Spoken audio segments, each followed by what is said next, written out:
York City, where winners are celebrated and losers reviled. And the bright lights are never brighter than when the city's own shares center stage. Last stop, New York.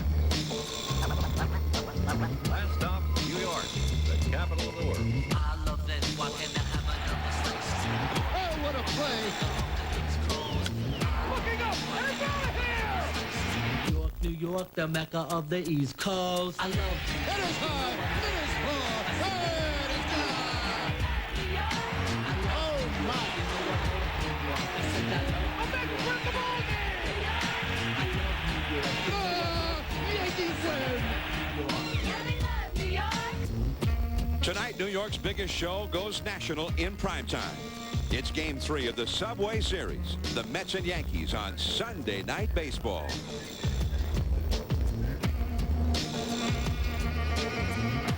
On Friday night in Game 1 of the series, Scott Brosius' double gave the Yankees a come-from-behind 4-3 victory. Then yesterday, Tino Martinez' solo homer put the Yankees ahead in another game where they had come from behind. Then in the 7th, the Yankees bullpen shut down the heart of the Mets batting order, adding to the Mets' woes as their losing streak has now reached 8. This is the city of New York, Manhattan. But tonight, all roads and all subway stops go right here. Yankee Stadium in the South Bronx. Here it's all New York on Sunday Night Baseball.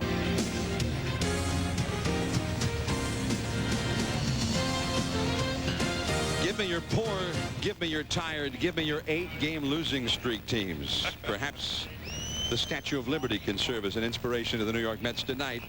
They've tried just about everything else, including yesterday firing half of Bobby Valentine's coaching staff. Bobby Valentine himself, before the ball game, down at the batting cage, allowed us how, if the Mets don't get any better in the next 50 games or so, he fully expects that he, too, will be fired. That's an interesting sign there. Steve Phillips and Omar Minaya. Yeah, Omar Minaya, assistant general manager. And so news was made here yesterday, actually late last night.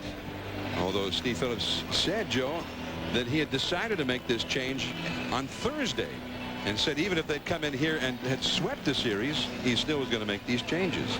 Dave Wallace is the new pitching coach. There's Mickey Brantley, the new hitting instructor, taking over for Tom Robson. And Al Jackson, who was an original New York Met back in 1962 as the new bullpen coach in place of Randy Neiman. let's go back to that. You said Steve Phillips said he wanted to make the changes anyway. You mean he would have made the change if they'd have won 2 games? He said on Thursday he decided that the changes were going to be made. And he did not talk to Bobby Valentine about it. Valentine himself did not find out about it until after the game here yesterday.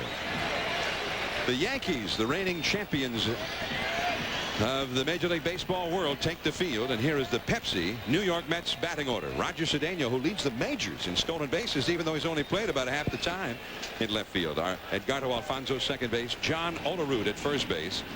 And Olerud has the best on-base percentage in the National League, so one way or the other, he's always on base. Mike Piazza, the catcher, hitting cleanup. Robin Ventura, the former White Sox, at third base. Brian McRae in center field. Bobby Bonilla is the designated hitter, batting 7th. Benny Agbayani from Honolulu is in right field. He's hitting real well up in the minors, and Ray Ordonez, the shortstop, is batting 9th for New York. And on the mound, the Rocket, Roger Clemens. And if you're from New England, this is going to take some getting used to. The Rocket in pinstripes, the ancient and bitter rival of the Red Sox, now possessing Roger Clemens.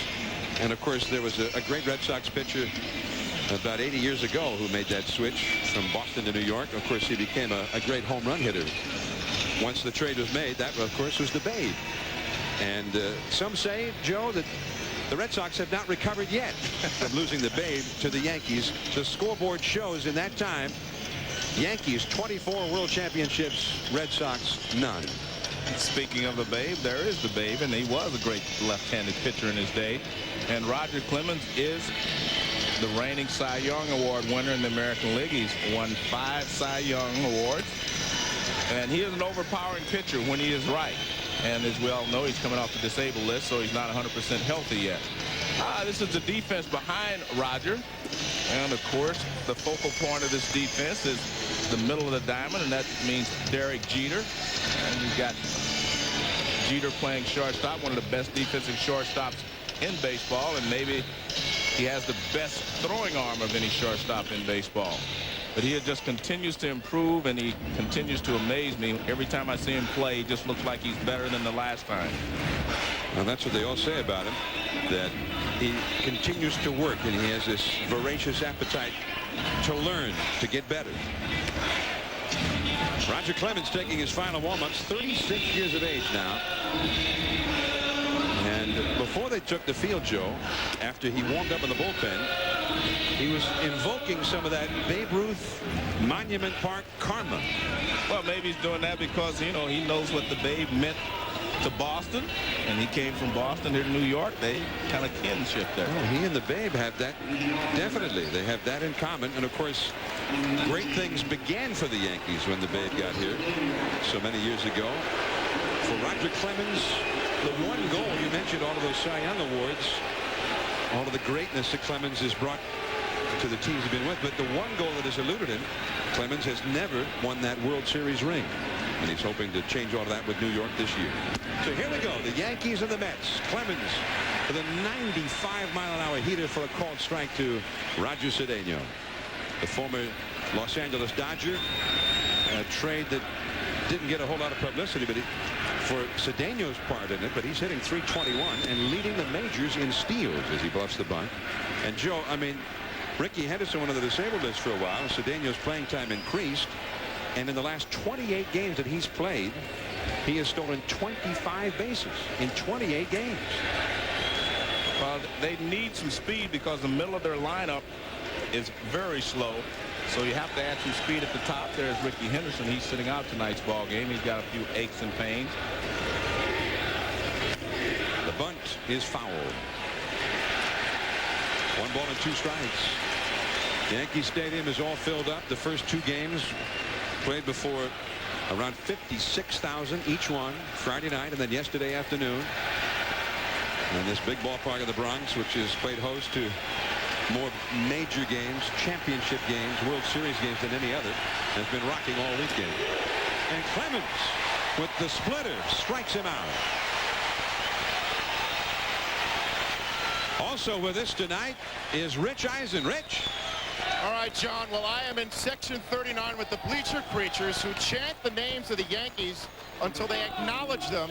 And I think I've set it up where they're chanting Scott Brocious. No, I think I've set it up where they might actually chant 2 other names. John Miller and John Toy! Well, we got half of it, John. Back to John and Joe Morgan. All right, thanks, Rich. And Joe, they don't like you here. No, I don't. They haven't forgiven you for 76 yet. Yeah, I don't blame them, and I'm glad. They haven't forgiven Joe, and Joe says, good. Joe's Reds came in here in 76 and showed them no mercy. Here's Edgardo Alfonso, and that's the ball outside. 1 ball and 1 strike. Alfonso moving over to second base this year, done a great job. He's hitting well, and he's fielding well. He's an outstanding hit and run man. 1 ball, 1 strike. Ooh, man, that exploded. John, when I look at this New York Mets lineup, potentially they have a very good lineup. Speed with Cedeno or Ricky Henderson. Edgardo Alfonso, perfect #2 hitter. Olerud, Piazza, Ventura, all good RBI men. So they potentially have a very good offensive lineup. They just have not been consistent. 1-2 the count. He laid off that high fastball. 2-2. Well, they've hit well. Right up at the top of the National League for batting average, but that is not translated into runs. Well, they're not hitting well with runners in scoring position. Leading the league in on-base average, but look at that. Down at the bottom with men in scoring position. Bernie Williams going back a long way. Out number 2.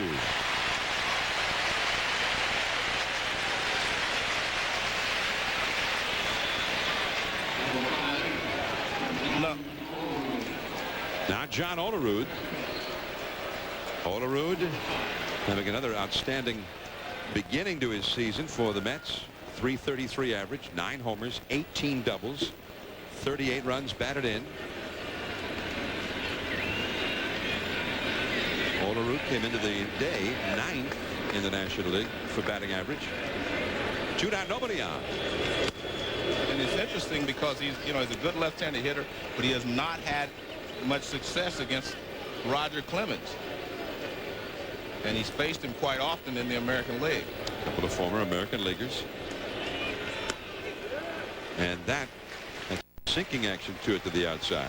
That's what Roger will do. He throws the riding fastball, which he throws up and in, and that was, we clocked at 95 miles an hour. He turns that one over, and that's 92 miles an hour.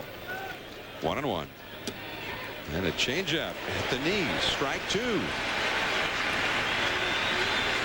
Well, now he's what are you looking for if you're Olerud? Well, that's a difficult pitch right there. It started off the plate inside and was splittered and moved back on the inside corner. 1 ball, 2 strikes, 2 down. The fastball got him looking. And the Rocket with 2 strikeouts is just past Ferguson Jenkins for 9th place all time in strikeouts. Yankees coming up. New York, ESPN Sunday Night Baseball, and the big ballpark in the Bronx, as Reggie Jackson used to call it, is filled up tonight, and we could hear the huge ovations for Clemens in the first inning. Mets fans, we're yet to hear from them, and to make no mistake, there'll be plenty of them here. Joe Torre back, the manager after his cancer surgery, and here's the Pepsi batting order is turned in by Joe. It'll be Chuck Knobloch at second base. Derek Jeter is the shortstop, batting second. Paul O'Neill is in right field, and he's been slumping compared to what Paul O'Neill is used to doing. Bernie Williams hits cleanup in center. Chili Davis, the designated hitter. Tino Martinez at first, hitting 6th. Scott Brocious at 3rd. Shane Spencer in left. Joe Girardi is the catcher, batting 9th. And on the mound for the Mets, a 17-game winner from a year ago, a New York area native. Al Leiter, but he's been struggling this year. Well, Leiter was supposed to be their ace, and he's had a knee problem, and he has struggled most of the season. And he goes into high pitch counts, and the Yankees will take advantage of that.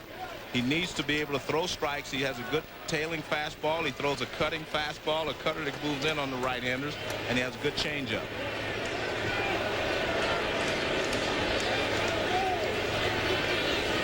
Chuck Knobloch.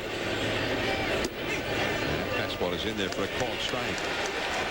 Al Leiter from Central Regional High School in Bayville, New Jersey. Basketball, football, and track star there. And he led his baseball team to the state championship. Too far in. Now he throws, as you mentioned, Joe, a good cutter, and he'll jam these right-handers all night long. Well, that's what he'll try to do, but I think the Yankees are a patient group of hitters, and I think that they will lay off that pitch. He's going to have to make it almost a strike in order to get them to chase it. 1 ball, 1 strike. Broken bat into the hole at short. Ray Ordonez bounces the throw, but Olerud picks it off, and there is 1 away. I'll tell you what, Ordonez, I mean, this is a good by shortstop. Watch. Because Knobloch runs well, he doesn't want to take the time. As you see, Ordonez is the shortstop. And what you'll see here is that, now watch how he makes the play. Knobloch runs well. Now he'll catch the ball in position to throw it. See, he just throws it from there. He doesn't take an extra step. And he gets a little help from Olerud at first base, but first baseman should make that play 99% of the time. It's a little short hop. A little short hop, nothing to it. So, as a former middle infielder, that's just his job. That's his job. You bounce one over there, he's supposed to get that. That's why he has such a big glove. Here's Derek Jeter. Mike Piazza has graciously agreed to wear mask cam for us tonight to put our viewers right down in the home plate area. Here's the look as Leiter delivers. 1 ball, 1 strike. I think if you're going to pitch to Derek Jeter, you have to throw him a lot of pitches out of the strike zone. He's a very aggressive hitter, although he's walked more this year than ever before. But he's also a guy that he's aggressive, and you have to take advantage of his aggressiveness. I mean, can you imagine he's been on base in every single game that they have played this year? Keeping the ball in on the hands. That one missed. Ball 2. Now Jeter has really made it a priority to work on his patience this year, and he has walked 36 times in the top 10 in the league for walks.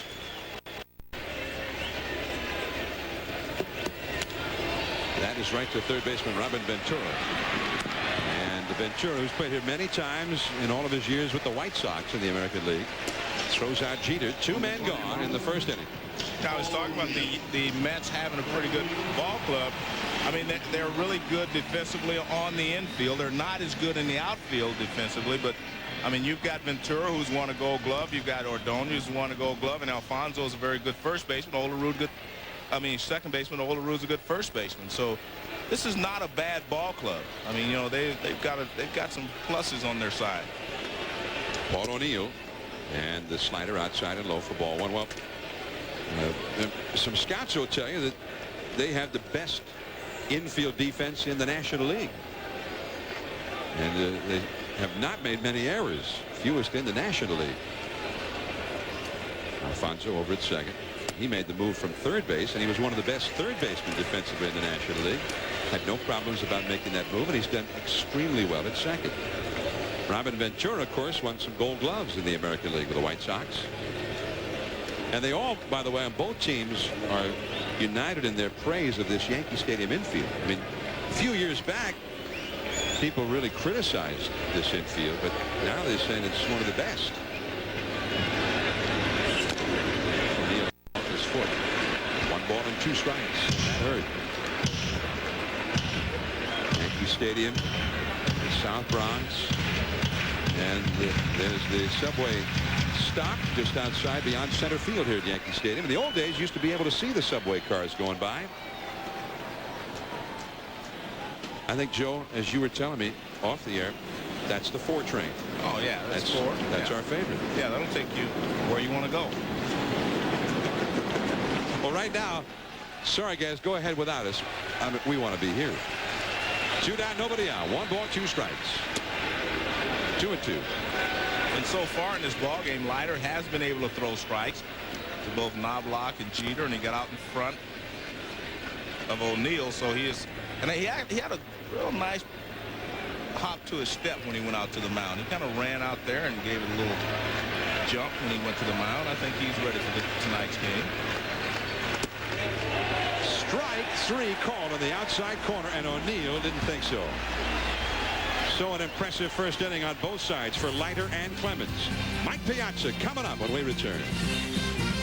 This must be New York. Sunday Night Baseball presented by Gummout from Yankee Stadium. Mets nothing, Yankees nothing. We start the second, and Mike Piazza, the Mets perennial all-star catcher, leads it off. 318 average. Clemens misses outside, ball 1. Piazza this weekend playing at Yankee Stadium for the first time in his career. He'd never done more than drive past this venerable old ballpark until this weekend. Center field, Bernie Williams going back, still going back, and it's over his head. I think it surprised him. And Piazza will stand at second with a double. John, the reason it surprised him because it was such a low pitch, he didn't think he could drive it like that. But Piazza went down and got it. It was probably out of the strike zone, and he had a line drive right over Bernie Williams' head. But he did not get a good jump on it. He started to move back as though it were just going to be a routine play. Now watch where the pitch is. Down below the knees, out of the strike zone. I mean, he drilled it, but it's more of a line drive, and Bernie didn't have time to get back. So Piazza at second, and here is Robin Ventura. He's been the Mets RBI leader. Now this is the kind of a situation where the Mets have been struggling. That .273 team batting average, very good, but with men in scoring position, .244, very bad. That's a base hit. Piazza has very little speed, and O'Neill, realizing that, in no particular hurry to field it. Piazza to third and holding. Runners at first and third. Nobody out for the Mets. Well, Piazza and just about every Met is wearing a knee brace. I mean, he's got problems with his knee. He was out early in the season for a while with his knee, so he's not running that well. And there you see on his right knee, he's wearing a sleeve. And there's a line shot to right field. Been very difficult for anyone to score on that because you had to wait till it goes through the infield. And Paul O'Neill playing shallow out there in right field would have had a shot. Good job by Ventura just to make sure he pulled the ball. Mets have a lot of experience, and here's another one of them. Veteran Brian McRae takes ball one. McRae, another guy who used to play in the American League. No score, but the Mets with the first great scoring opportunity of the game. And Brian McRae is the one guy on the Mets that has hit Clemens well. It's going to be back into the second level of Yankee Stadium. 1 ball, 1 strike. He has a lifetime average of .313 against Clemens. Brian McRae been critical of Bobby Valentine publicly earlier this week. Right now the Mets are trying to rotate 5 outfielders in the 3 outfield spots. McRae's complaint is, number one, that he'd like to be in there every day, of course, but number two, he'd like to know if he's going to play the next day or not. And I've talked to a lot of the players over there as well, and I think the biggest problem has been communication. And I think maybe that's what Bobby needs to make sure that he works on. I mean, the rest of the season, make sure that he communicates, especially with your veteran. Your veteran guys are the ones that you need to communicate with. 2 balls and a strike, and Clemens with that double fake. At first, nobody was fooled. Bobby Bonilla, as you saw, is on deck. Piazza at third base. Ventura at first. Boom. 2-2. Well, there's no doubt Rogers throwing the ball well. That's 94 miles an hour, but it had a lot of movement on it. His pitches are moving well. But as I said, the Mets have some pretty good hitters. That ball really moves away from McRae, and it's also at 94 miles an hour. You do not have a lot of time to make up your mind on whether you're going to swing at it or not. And he did manage to lay off that one. Clemens went higher still, but McRae managed to abstain. 3-2 the count. Not a good hit and run situation if you're the Mets, because you have Ventura at first, doesn't run that well, and you have McRae at the plate who will strike out quite often. So not a time that you would want to put a hit and run on with a strikeout pitcher like Clemens on the mound. Nobody out. Yankees middle infield, double play dead. When you lost 8 in a row, you might try anything. Well, he doesn't go, and the ball is fouled into the upper deck. And maybe that's the point. When you've lost 8 games in a row playing normally the way you play under other circumstances, maybe it's time to make some changes. But I still think this is not a good situation if you're the Mets to try hit and run or to put the runner in motion. Wrong runner at first base, right. Wrong hitter, and also the wrong pitcher. Right. High risk if you run here. Not enough things in your favor if you're Bobby Valentine. Now that I've explained all that, I'm sure he's going. Come on, Robin. What are you standing around for? Let's go. Make something happen. 3-2 the count. He's not running. And that is ball 4. That was good patience there from McRae, because that pitch started like it was going to be in the strike zone and sunk down and out of the strike zone, and McRae was able to lay off of it. Now Bobby Bonilla, who grew up here in the Bronx. His second tour with the Mets. Both Bonilla and McRae, according to the New York Times, were recently placed on irrevocable waivers by the Mets. Bonilla, for his part, was not pleased to hear about it. That one is hammered foul down the right field line and into the crowd. I say hammered, but he didn't hit it all that hard, as it turns out. And Bonilla is in the worst streak in these kinds of situations of his whole career. He had a bad knee problem. Finally, as he tried to play through it, they put him on the disabled list. He says he's fully healthy now, but he has not yet got it really going the way Bonilla has over the years. And there's a lot of reports that Steve Phillips tried very hard to trade him to almost anybody who'd have it. Well, in Bobby's defense, I mean, he says he's only had 87 at bats, which is right, and he says he likes to be judged on 600 at bats, not 80 at bats. But maybe we'll not get 600 at bats this year. Piazza, Ventura, and McRae, the base runners. Nobody out. 2 strikes to count to Bonilla.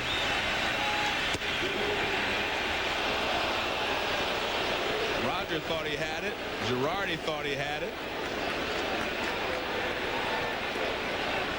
And, well, let's take a look at this pitch. Well, you can see that it could have been low and it could have been outside, but tough pitch to take. Definitely off the plate outside, I guess. I think Girardi was trying to steal one with 2 strikes. Missed badly with that one. 2-2. Now Girardi's going to go out and talk to Clemens. Well, you can notice they're trying to stay away from down and in to Bonilla. If you're going to go down and in, you need to go off speed. You will try not to throw him a lot of fastballs down and in. Well, Bonilla played all last year hurt, starting with Florida and then ending up with the Dodgers. The year before, even though he was hurt the last part of the season, had a very good year up in the Marlins, win the World Series. That misses. And Roger real close. Well, Roger threw a breaking ball there, threw a fastball away. You see he's shaking his head. He thought this pitch was a strike, but you can see Girardi does pull the ball down. Well, now it's gone to 3-2.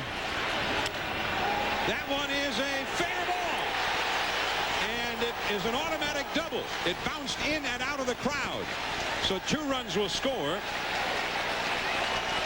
And it is 2-0 New York. Bobby Bonilla breaking his worst drought after 14 years in the majors, his worst drought in terms of driving in runners from scoring position with that double.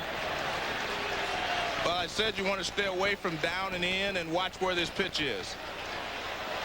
Down and in, and that's the pitch that he can really hammer, and he does. He rips it down the right field line for an extra base hit. And you can see the ball touch one of the fans down the right field line.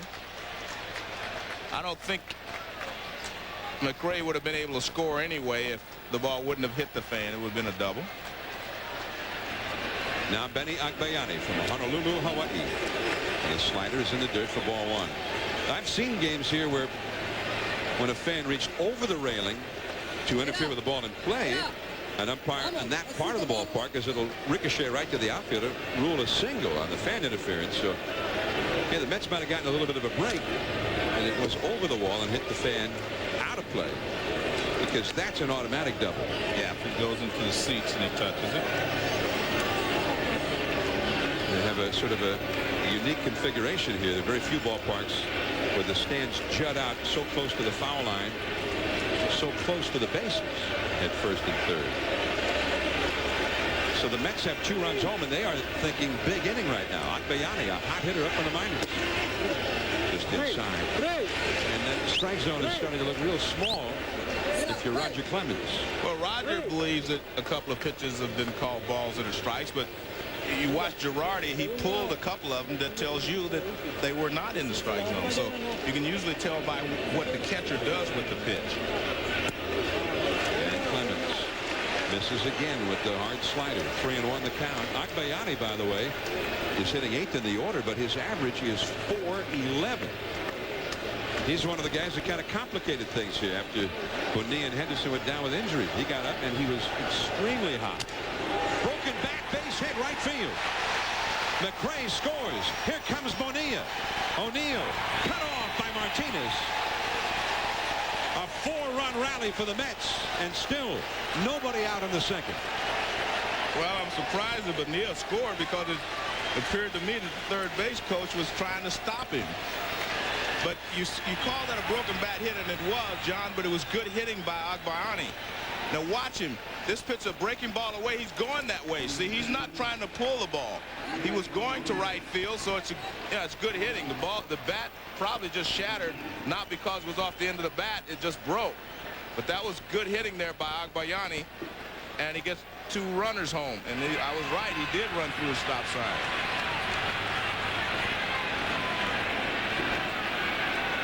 I don't think it's a good time to be a Met coach. And he made the look wrong. See, Agbayani on the first pitch after the 2-run single adds injury to his insult with the stolen base as Ray Ordonez stands in. The reason that Rojas was trying to stop him at third was simply because there were no outs. And he gets a great jump on Roger. normally your better pitchers do not hold runners really well. And Roger is no exception in that case. Well, I don't know, Joe. 3 coaches last night. Who knows what's going to happen next with these Mets? Ray Ordonez, the hitter, trying to get Agbayani to third base now, and he bunts it. He has done it. Clemens, Pacino. That is the first out of the inning. So Agbayani to third. John, if you score 4 runs in the second inning off of Roger Clemens, you're not going to get fired very quickly. Well, that, no matter what managers or coaches end up being fired, it's always the bottom line. If the players start hitting, they start pitching, then everybody is going to keep their job. Yeah, everything looks good when you're winning. And how about the new hitting instructor? What an incredible job he's doing. He's done a great job. He got Bobby Bonilla out of his 0 for 20 with runners in scoring position slump. Who knew that this would pay off such incredible dividends so quickly? Mickey Bradley, one-time Seattle Mariner, now the hitting instructor, replacing Tom Robson. Here's Roger Cedeno, the leadoff man, and the Yankees in the second inning bring the infield in, trailing 4-0 already. 1 ball and no strikes. Benny Agbayani, the runner at third base, the pride of St. Louis High School in Honolulu, Hawaii. And he was all-state in Hawaii in baseball, football, and soccer. He went to Oregon Tech in Oregon to play wide receiver, and then transferred back to Hawaii Pacific University. Benny Agbayani. I mean, this guy just been something else. Not from the minors, but because he's done so well, Roger Cedeno has done so well, it's complicated that Mets outfield picture considerably. Not that they would have preferred that they didn't do well, but and what just that they didn't just do adequately. I mean, they've been playing like stars, and when the veterans got back, Bonilla and Ricky Henderson, the question became, wow, how can we sit these guys? I mean, Cedeno's leading the majors in steals. It is 3-0. Agbayani has 6 homers and 12 RBIs, and he's only had 57 at-bats in the big leagues this year. First time I've ever seen him, Joe, and I love him. What a player. I'm hoping that his family will invite you and me to Honolulu this winter. 3-0 the count. And it's a 4-pitch walk to Cedeno. Now, there's a setup where we would be surprised if there wasn't some running going on. As Mel Stottlemyre, the Yankee pitching coach, is going to go to the mound. Roger Clemens, who has won 20 consecutive games, but down by 4 tonight. Carl Hubble here in New York with the New York Giants over a 2-year period has the major league record with 24 consecutive wins. And then Elroy Face did that as a relief pitcher. And Joe, I mean, he vultured some of those, let's face it. Then Roger Clemens with 20, and Rube Marquardt way back when, in the old days of the Philadelphia Athletics, had 20 in a row. Well, there was a time just before he went on the disabled list where Roger gave up 5 runs in the first 2 innings, and he still got off the hook. So the fact that he's given up 4 here in the second inning doesn't mean that that winning streak is coming to an end. And the Yankees are certainly a very potent offense, and they have come from behind in each of the first 2 games of this series to win. Well, Roger Clemens, 20 wins and no losses and 10 no decisions. He'd been removed from games in that time 5 times with a tie score. He once left the game with a 1-run lead. And 4 times he's left the game with the Yankees trailing by 1 run. There's only 1 time where he's left a ball game with the Yankees trailing by more than that, and that was this year, the game you're talking about, April 27th at Texas. He was trailing 5-0. But the Yankees get back at 176, so he did not get the loss. Well, they've averaged 6 runs a game in his start, so. Cedeno at first, and Agbayani at third. Clemens bluffing toward Agbayani. Well, now Cedeno had been something. 30 steals. He's only been caught 4 times. Well, when he was with the Dodgers, he always had potential, but he's had a chance to show what he's learned in the last couple of years here in New York. And he is just back in time. Man, that was close. Well, he's getting a very big lead at first base. And I think you see Ricky Henderson probably saying shorten your lead. Yeah, that's what he's saying. He had a big lead. I saw that. Had a very big lead at first base. Cedeno seeing Roger Clemens for the first time. That's a huge lead. Again, very close. Well, Maury Wills always said you do not have a big enough lead if you do not have to dive back. Well, Cedeno's testing that theory. But it's also a problem if you get too far out there where you're worried about getting back and you start to lean back. So what you need to do is get a big enough lead where you're comfortable in your ability to go either way. Again, Cedeno, 25 steals in the last 28 games that he's played in. Clemens looked like he tried that curveball, Joe, that Sandy Koufax caught him. 1 ball to no strikes. You know, he has really labored. I mean, 28 pitches in this inning, 3 throws to first, and does not have that sharp control. Well, he's had a good fastball. You see that ball's just spinning. Didn't really break. There goes Cedeno, but the ball is popped up.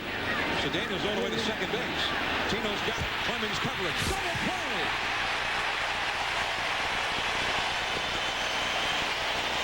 And just like that, the side is retired. Cedeno took off, and as Ricky Henderson said, he was out there too far.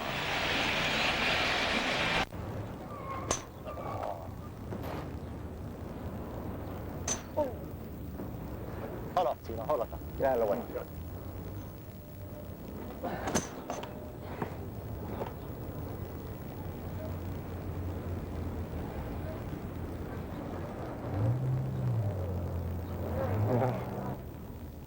And Sunday night baseball from Yankee Stadium, New York. John Miller and Joe Morgan, your Sunday night telecasters. And the Mets have jumped out to a 4-0 lead, although it could have been more.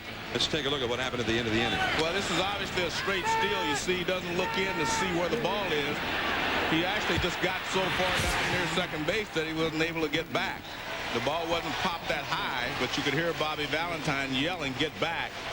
But that was a straight steal. On a hit and run, you look in to see where the ball is, but he definitely was just going on a straight steal. But you still have to know where the ball is. Well, Bobby Valentine, we appreciate the fact that he has agreed to wear the microphone tonight. Take our Sunday night baseball viewers deeper inside the game. The Yanks now are down by 4, so Al Leiter's set up real well. He's been struggling. He had a great first inning. Now his club has given him a big early lead, and the stars are starting to look in alignment. But it's only the second inning, and the New York Yankees are, after all, the champions of the world. They were down 3-0 yesterday and won 6-3. They were trailing on Friday, and they won 4-3. And he looks like a different pitcher. Maybe he sat over there too long. The first 2 pitches here in this inning, not even close to the strike zone, and he was in front of every hitter in the first inning. From Mascan. Ball really moves in, doesn't it? Yeah, that was more of a slider than a cutter, but and that one's called a strike. 2-1. John Shulak, the plate umpire. Dale Scott at first. Joe Brinkman at second. Darrell Cousins umpiring at third.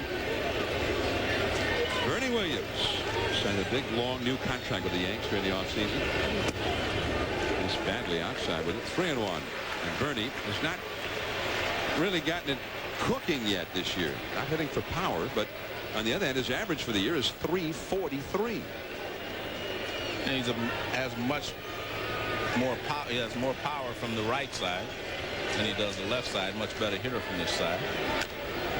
That's dribbled foul off the hands. We're seeing the view from Mascan being worn by Mike Piazza tonight. Basically almost seeing it the way Piazza's seeing it there. Piazza started that 4-run rally with a double over the head of Bernie Williams. And even then, Joe, a 4-run rally, something to celebrate, except it could well have been more. When he pops it up back to first. Olerud going down the line, makes the catch.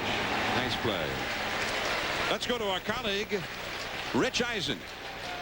All right, John, thanks very much. I'm with the man in this town on the hot seat more than Rudolph Giuliani, general manager of the Mets, Steve Phillips. Steve, what did you hope to accomplish by letting go of the 3 coaches last night? Well, we've been struggling. I think at 27 and 28, we're certainly underachieving as a team, and we thought we needed to make some changes. Our pitching has struggled. Our 5 starters have an ERA over 5, and we thought we needed to do something to make a change. We have Dave Wallace. We put him in place, and we haven't been hitting with runners in scoring position, and thought we needed to make a change there too, and hopefully it's going to help us. But these were more than just coaches. These were aides de camp of Bobby Valentine, the manager of this team. So what can we read into Bobby V's future with the Mets with the moves that you made last night? Well, I wouldn't read anything into it. I think that I made these decisions exclusive of Bobby and really isolated to these areas. I think that we need to affect some change there, and I think Bobby can manage the team, and he's going to pull it together with his coaching staff. We can assume Bobby wasn't too pleased to hear the news that some of his coaches were being let go. Well, if it were left up to Bobby's decision, he would not have made the same decision. But you know, I'm ultimately responsible for how we produce and what we do with this investment that the owners have made. And in my view, we need to make the change. Well, you're sitting out here in plain sight. You receiving any grief here in the stands from any Yankee fans? Well, it's part of being in New York. You get grief whether your team's playing well or not. But so far, everybody's been behaved. All right, back up to the safety of the booth, John. Thanks, Rich. Some good questions he asked. Well, the one thing that I would also question is he pointed out that the starters had not been pitching well, and that's true, but the bullpen had been pitching well. So half of Apodaca's job was being done properly, and the starters, I mean, they've had injuries. Rick Reed, Al Leiter, Bobby Jones, I mean, they've all been injured. I mean, and they were your key starters for the season, but again, he has the right to make those decisions, and I think the good point he made is that he's ultimately responsible for the investment that, you know, the ownership has made in this ball club. Alan Watson has been kind of a swing man. Bobby Jones on the disabled list right now. Leiter sat out for 10 days at one point. Chili Davis off the glove of Leiter, and I think he made that a base hit. And had he not touched it at all, the magician Ordonez might have been able to work his magic.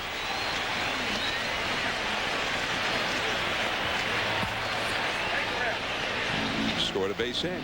Well, Leiter jams Chili Davis. He throws that cutter in on his hands, but you see Leiter actually just casually went over like he was going to be able to make the play, and there's a kick save by Ordonez once it gets to him. But Chili Davis does get a base hit. That's the first base hit of the ball game for the Yankees. Now Tino Martinez. Tino Martinez, who hit a home run here yesterday in the 4th inning against Masato Yoshii to break a 3-3 tie. 4-0 the score. It's going outside for ball 1.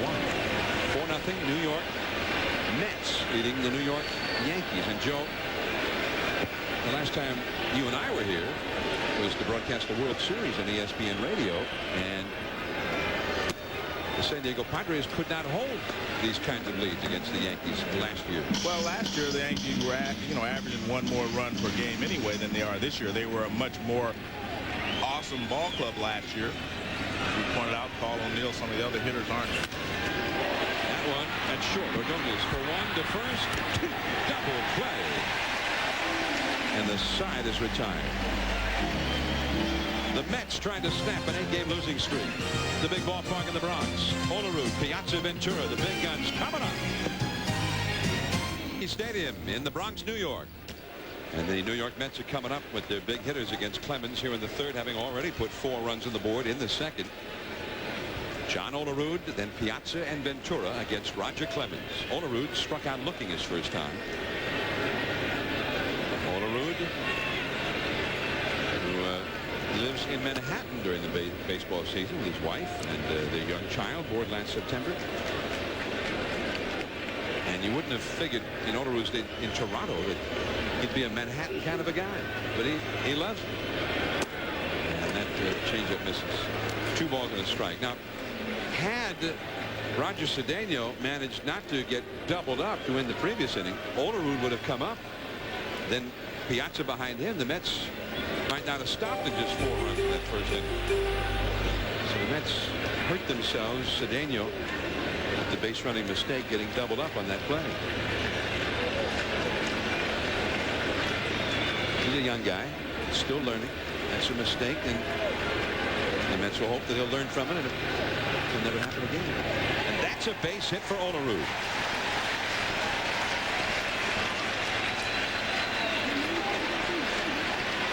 I'm sure Roger Clemens has had some success turning the ball over against Olerud, and Olerud was looking for this pitch his last at bat, fastball in and up, and he rips it to right field. Clemens struck him out with a fastball away in his first at bat. Mike Piazza. Olerud, by the way, last year hit .354 for the whole year. Piazza high and foul off to the right, way up into the upper deck. Piazza led off that 4-run second inning with a double over the head of Bernie Williams in center. Piazza, there was an article in the New York Post on Thursday where Piazza revealed that he had actually had a dream about these games at Yankee Stadium.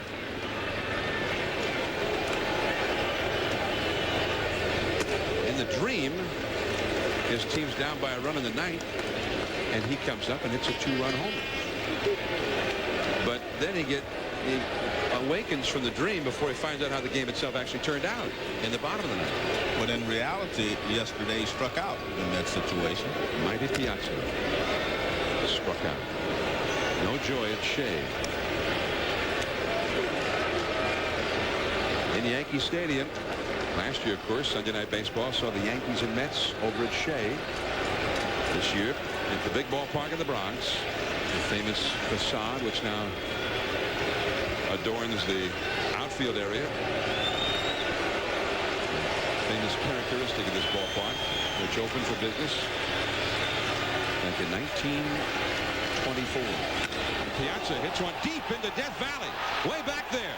Williams going back. This one is gone into the bullpen, and Mike Piazza has hit that Yankee Stadium homer. 6-0 Mets.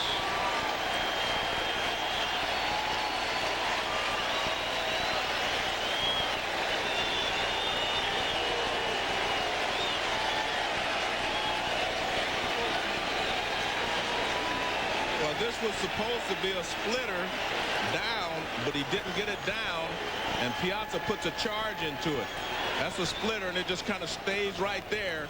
And I mean, he ripped it. Piazza very strong. Well, this ballpark is deeper into that area than any other ballpark in the majors. So if you hit one out into Death Valley at Yankee Stadium, you earned it. As Robin Ventura takes a strike. 10th home run for Mike Piazza. 6-0. The Mets are leading. Base hit. He hung the curveball. Ventura is 2 for 2. You know, I have to tell you, I don't think I've seen anyone get ripped like this when they're throwing the ball as well as Roger is. I mean, Roger's throwing 95 miles an hour. He's got pretty good movement on his pitches. But every once in a while he makes a mistake, as he did to Piazza. He had 2 strikes on him, hung a splitter. Now he hangs a curveball to Ventura, but he's actually throwing the ball pretty well. I mean, as I mentioned earlier, this is a pretty good hitting ball club the Mets have. Now Brian McRae walked his first time in the dirt for ball 1. Bobby Bonilla on deck. Well, the Mets had their first 5 hitters in the second inning reach base in their 4-run rally, and now the first 3 hitters of the third inning have reached base.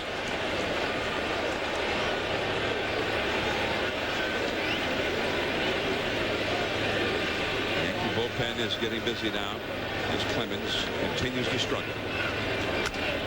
Back to Clemens, not hit very hard. He'll go to first with it. As Ventura moves up to second, there is 1 away. McRae walked his first time is gone, and now Bobby Bonilla will come up.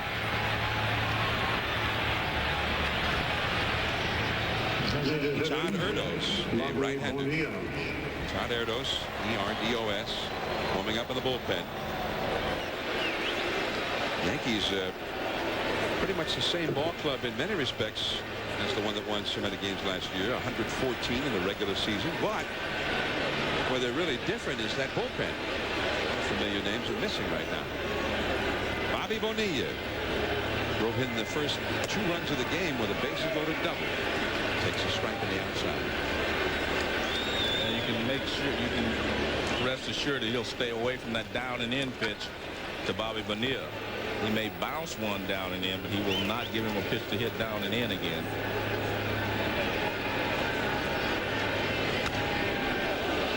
He came in there, and Bonilla lost it foul into the upper deck on the first base side. Well, they tried to pitch him in the first time. You can come in, you just better not go down and in. Down and in, Yeah, bad. bad. Most left-handed hitters are very good on pitches down and in, and Bobby very good. Down and into Bobby Bonilla. Boom. A no-no. Yeah. Bonilla, 283 lifetime hitter. In the dirt for a ball. 1 ball and 2 strikes. Bonilla in his last really fully healthy year with Baltimore in '96 had 28 homers and 116 RBIs. Then he went back with his old skipper Jim Leland in Miami 2 years ago and hit 297 with 96 RBIs, even though he was hurt much of that year. I remember him limping around throughout the World Series. 1 ball, 2 strikes. And the splitter. That one gets away from Girardi. Girardi, after making sure that Ventura was not taking liberties, throws out Bonilla. Well, that's what you do to a hitter. If you get ahead of him with 2 strikes, you can get him to chase the splitter in the dirt. Roger has not been able to do that often tonight.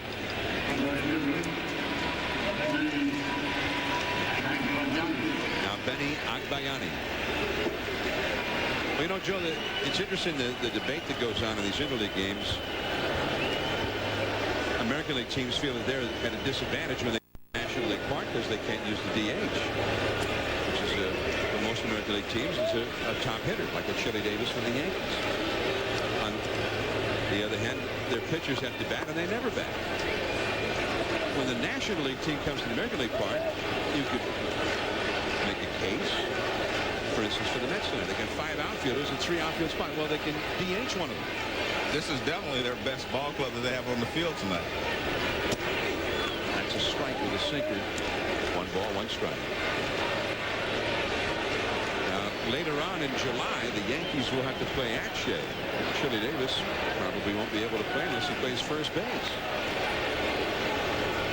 Ventura at second. That one is into left field, a base hit. Here comes Ventura. The throw by Spencer. Swing. And over to second base goes Agbayani. Aloha. Mahalo nui loa. The pride of Honolulu is lighting it up at Yankee Stadium, New York. Well, he got a breaking ball away and he hit it to right field, so Roger definitely wasn't going to give him an opportunity to do that again. But Agbayani adjusts and pulls the ball in the hole to left field. So it is 7-0. And Roger Clemens with one of his earliest exits. Benny Agbayani knocks him out of the box. The Mets leading 7-0 is Todd Erdos on in long relief. And I think the last thing Joe Torre would ever have thought on this night as he was coming to the ballpark was who would be working in long relief. With Roger Clemens out there, this kind of stuff just does not often happen. So Clemens, with one of his worst beatings of his long career, gives up 7 runs and 8 hits in 2 2/3 innings. And now Erdos will come on and try to keep it from getting worse. And Clemens, a few moments ago, leaving the field and heading off. 7 earned runs, only 3 strikeouts, but he struck out 3 in 2 2/3 innings. I thought he was throwing the ball well. His location hurt him a lot, but he had good stuff, especially in the first couple of innings. Well, Joe, just before he went on the disabled list, and when he was actually bothered by the hamstring muscle that was pulled, he gave up 5 runs in 2 innings. and left trailing 5-0. But the Yankees came back and took him off the hook, as we mentioned earlier. Ray Ordonez, the hitter, with Agbayani at second base. 7-0. The Mets are leading. Erdos misses high and away, ball 1. Benny Agbayani. Now, in his last 4 games started before tonight, he had homered in 3 of them, including a 2-homer game against the Milwaukee Brewers. Benny Agbayani. Now 19 hits in his last 37 at-bats in the last 12 games he started. Who is this guy? Well, it sounds like you have to find a spot for him. At least until he cools off. Well, this is a game of performance. Roger Cedeno was performing. Benny Agbayani was performing. And let's face it, if you're the Mets, not only are they helping you win ball games, but they're your future. And if you're Bobby Valentine, you may figure they're your future in particular. 3-0 to Ordonez. This has got to be one of the few 4-pitch walks in the young career of Ray Ordonez, who does not often walk. Roger Clemens with a 20-game winning streak. The longest in American League history. Carl Hubble of the old New York Giants in the National League has the longest. Delroy Face, who is a reliever, almost really in a different category.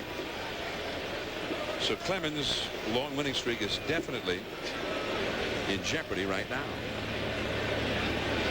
as it was against Texas back in late April. The batter, Roger Cedeno, 2 on, 2 out, and Erdos gets his first strike since coming in. Well, if you're Roger Clemens, the Yankees have averaged 6 runs in your starts, but not 7. So he's given up 7. It doesn't look very good for him tonight.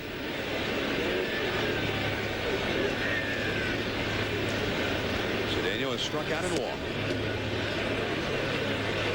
Doing pretty good. 1 ball, 1 strike.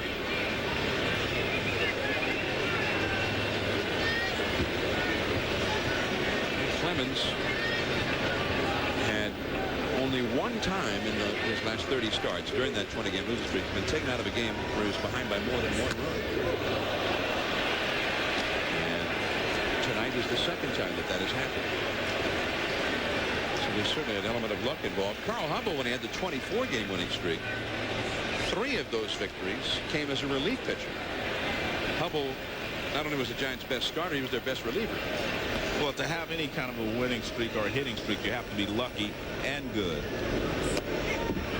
That is a called strike on the inside, 2-2. Hubble, and the game was played differently at that time. This was back in the mid-1930s. Hubble, of the 21 starts that he won, only made 22 starts in that stretch, and he won 21 of them. Had 1 no decision. Wow. He's not getting that call on the inside pitch. 3-2. Agbayani at second base. Ordonez at first. He'll be off and running here. 2 down in the 3rd inning. The Mets already with 7 runs on the board.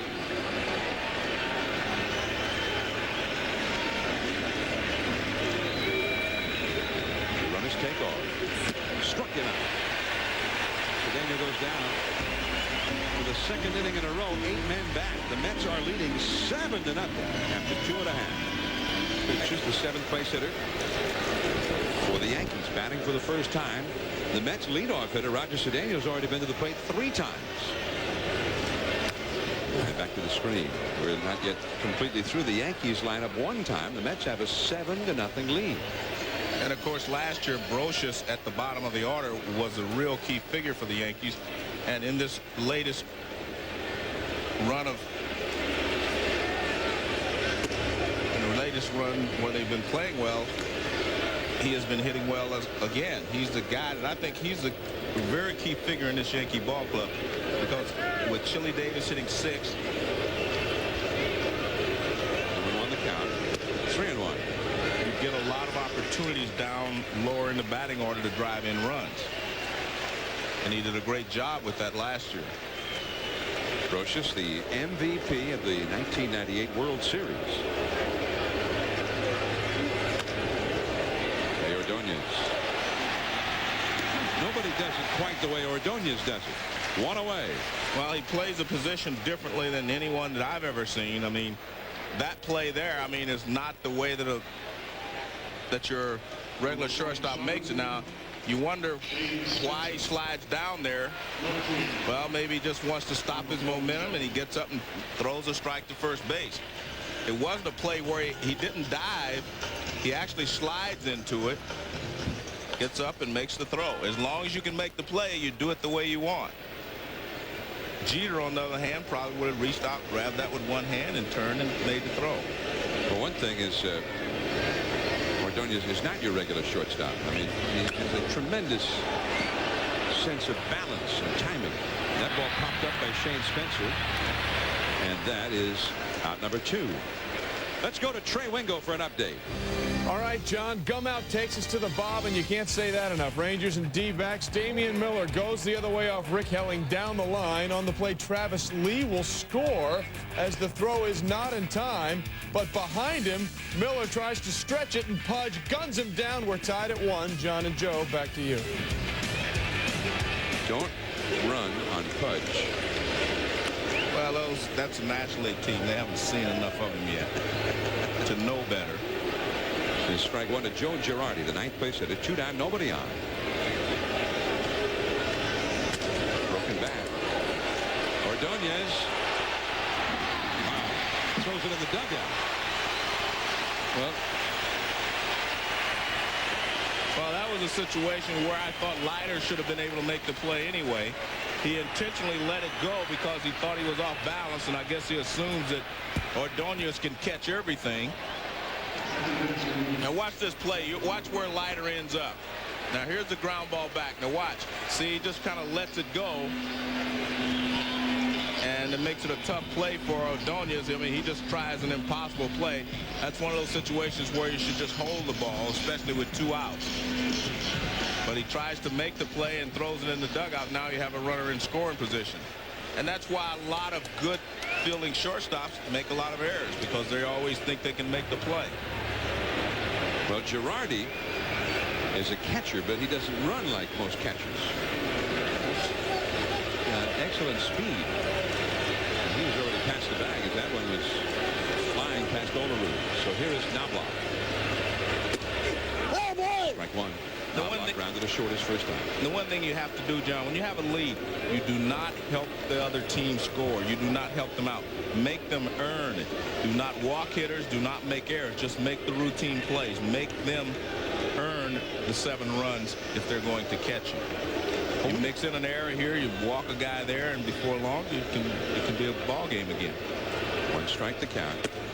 But you remember when we went down to Havana with ESPN when the Orioles played the Cuban All-Star team down there, and we went to the Latino Americana Stadium for the Cuban World Series game with Industriales and Santiago de Cuba, and we saw the great Herman Mesa. Right. And remember, we were told the Cuban players, they dive for everything, and we saw it. We saw pitchers diving for popped-up bunts.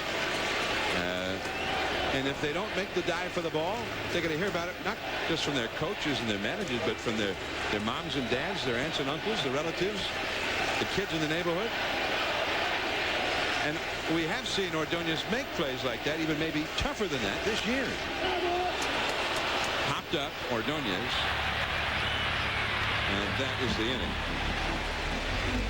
We're heading to the 4th inning. It's all Mets so far. Alfonso, Olerud, and Piazza coming up. 7-0 New York. Off Ray Ordonez. With the red hair now. Sort of a different I look. guess that's red. Rojo. Alfonso has fly deep to center and has popped a foul into a double play, and that is called strike 1. Todd Erdos on in relief of Roger Clemens, who gave up 7 runs in 2 2/3 innings. By the way, last year Clemens had the game where he gave up the most runs he's ever allowed. The most he's ever allowed in a game in a single start. 9. Actually, that's happened 4 times. It's Hideki Irabu on the left, David Cone on the right. 2 of the other Yankee starters. Look on. Clemens gave up 9 to the Seattle Mariners in May of last year. Tino's got it, and there is one away. Well, we talked about how Jeter is more conventional and how Ordonez is flashier. Let's take a look at the way that they make similar plays. There's Jeter. See, he doesn't slide into it. He just makes the play up going to his left. And there's the way Ordonez made the one we talked about earlier. So that means just 2 different ways of getting the job done. Come on. Well, I think one of the reasons that Jeter has such a strong arm that he just wants to catch the ball and then he throws the guy out.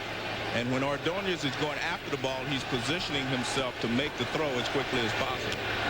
Check swing. Now Jeter going to have to hurry. Well, there's that strong arm you're talking about. Yeah. Derek, how dull. How about a little slide? Or what about maybe a little somersault, baby? This is New York. And I guarantee you Ordonez would have made that play differently. Come on, Derek. Where's the sizzle? But let's remember, Ordonez won a Gold Glove last year. Now, this is a typical Jeter play. He wants to catch the ball first. Now he uses his strong arm to throw the runner out. 2 down. Here's Mike Piazza. He's having a big night. It's a foul back out of play. Piazza has doubled, starting a 4-run rally in the second over the head of Bernie Williams in center. And he has hit a 2-run homer into Death Valley into the Yankee bullpen, measured at 418 feet. He is such a good hitter. I mean, it's amazing, you know, to think of him as a catcher because he's just such a great hitter. Well, 2 years ago, he had one of the greatest offensive years, maybe the greatest single offensive season by any catcher in history. I mean, it was just an incredible year. Hit over 360. And that one is outside. John, the point I'm making is, I mean, he's just such a good hitter. I mean, he's hitting over 320 right now, and he's not swinging the bat well. He hasn't been swinging the bat well. He hasn't had a hot streak yet. I mean, he's just a good hitter. He's always going to hit 300, in my opinion. Look at that. Average season, 335, 33 home runs. I mean, that's amazing. And he's a catcher. And he's a catcher. I mean, he gets beat up behind the plate, just like every other catcher. Like every other catcher, he takes the ball off his hands every once in a while, off his fingers. I mean, and that's why a lot of catchers do have problems maintaining a high batting average. So over the course of a season, you will get a lot of dings and bruises, and they take away from your concentration as well as your physical ability to swing the bat. It's sharply at third. Nice pickup by Brocious. In the dirt, pulled out by Tino Martinez. The Mets go down in order. The Yankees are coming up, down by 7. Jeter, O'Neill, and Bernie Williams when we come back. Ball from Yankee Stadium, 7-0. The Mets lead the Yankees last of the 4th. Now coming up, the U.S. Open from Pinehurst Resort and Country Club in North Carolina. Lee Janzen will be on hand to defend his title. David Duval, will he win his first major? Can Tom Lehman finally break through at the Open? Coverage begins Thursday, June 17th at 11 o'clock in the morning Eastern Time on ESPN. For more, log on to ESPN.com. Here come the Yankees, last of the 4th, down by 7 runs, and Al Leiter,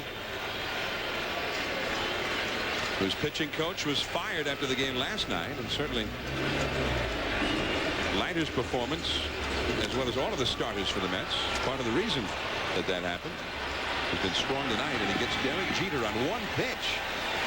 Wow, life is good. Well, that's why I say Jeter is a free swinger, and he's very aggressive. That pitch looked like it was up and in a little bit. Now, watch, yeah, it is. It's a ball, and it's up and in, and he handcuffed Jeter, and he swung at it anyway. But that's what makes him, you know, a pretty good hitter. He's aggressive, so he's going to strike out a little bit because he'll swing at bad pitches.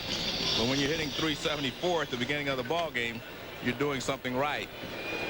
Plus, he's had base hits in 47 of the 53 games prior to tonight. Paul O'Neill now, the slider. 0-1 the count.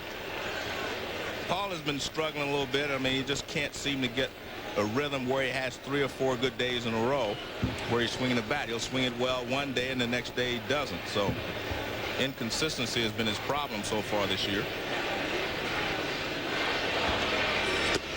Too far in. 1 ball, 1 strike. Well, O'Neill's incredibly intense, and he is so focused on the game. I mean, he always has these regrets after the fact when he throws his helmet or gets upset about failing. But on the other hand, he is something the Yankees have had to fight this year. Joe Torre has been cautioning them to not succumb to it, where they're fighting against the Yankees of last year. Right. They're saying, hey, we're not holding up to where we were last year. But, John, it's impossible not to do that, because in most cases the guys last year didn't figure that they had career years. They figured this is where I am now and this is the way I will play the rest of my career. And I think you should feel that way. So you say, I can get better. I can do better than I did last year. And that has to be your goal, even though it's a tough goal to attain.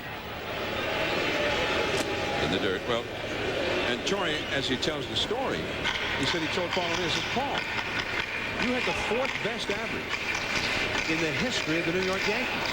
I mean, you're on the list with Gehrig and Ruth and all these incredible greats. Relax, will you? You don't have to go chasing these bits of esoteric here. Just go out and keep winning. Torre's got a very big... I was going to say, was that his word or yours? Have you ever heard me use that word before? Now look at that. Ruth, Gehrig, Earl Coombs, and DiMaggio, and now O'Neill. Actually, he's 5th on the all-time list. But some pretty good names up there. Coombs was the leadoff man of those great Murderers Row Yankee clubs in the late 20s, and one of the great leadoff men of all time. But, John, I think that's one thing that kept the Yankees going last year. I mean, they won their division by the halfway mark. They were going to win. But the thing that kept them going was that they were never satisfied. They had to keep pushing themselves to do better. And as most people would say, they were playing against themselves last year, you know, to attain numbers, you know, to win more games than they won in the history of the game. And I think that has to carry over. I disagree that you have to just back off and say, okay, I'll let it fall into place, because a lot of times it will not. I think you have to continue to push. You have to continue to push yourself. That's one of the reasons that teams do not, you know, win back-to-back seasons. They'll have a great year, and then the next year they come back and think things are just going to fall into place. And if you do not keep pushing, you'll find out that it will not happen for you. Well, I think Torre is concerned they not, you know, try too hard. Right. No, I agree with that. Pressure on themselves. Yeah, and I agree with that. But, you know, these guys, you know, they have to have something to work for. I mean, they've won 2 world championships in the last 3 years. So what are you working for? You want a 3rd one. What else are you working for? You want to have a better year than you had last year. You want to prove that last year was not a fluke. 1 ball, 1 strike to Bernie Williams. And the changeup, strike 2. Well, because as you know, I'm not convinced that they were the best team ever. So now you go out and you do it again. Maybe some guys will say that you're the best team ever, and maybe I would have to agree if they do it again. Yeah. Well, what Torre would like them to focus on instead of what they did last year is you're only a half game behind Boston. Try to be better than the Red Sox this year. Right. The idea is get to the World Series. It doesn't matter if you win 114 or if you win 94. If you make it, you make it. But it's hard. I've been honest with you. It's very difficult. If you reach the top, you know, you just want to stay there. You do not want to fall back to where everyone else is. You want to say, well, we're one of the greatest teams to ever play, and we're going to build a dynasty here. We're going to do this for the next 3 or 4 years. Red Sox lost today to Atlanta, and so they're in a virtual tie for first place right now. But the Yankees, of course, are trailing here 7-0 for the Mets in the 4th inning. And John, I'm speaking a little bit from experience, because when I was with the Reds, we were never satisfied just to win 1 championship. You want to win again. And when we won 2 in a row and we didn't win the 3rd one, we were very disappointed. And I think you have to keep pushing. And the Yankees will say whatever, but they will be disappointed if they do not win again this year. And the slider struck him out. Well, Leiter, I mean, this is the way he pitched last year.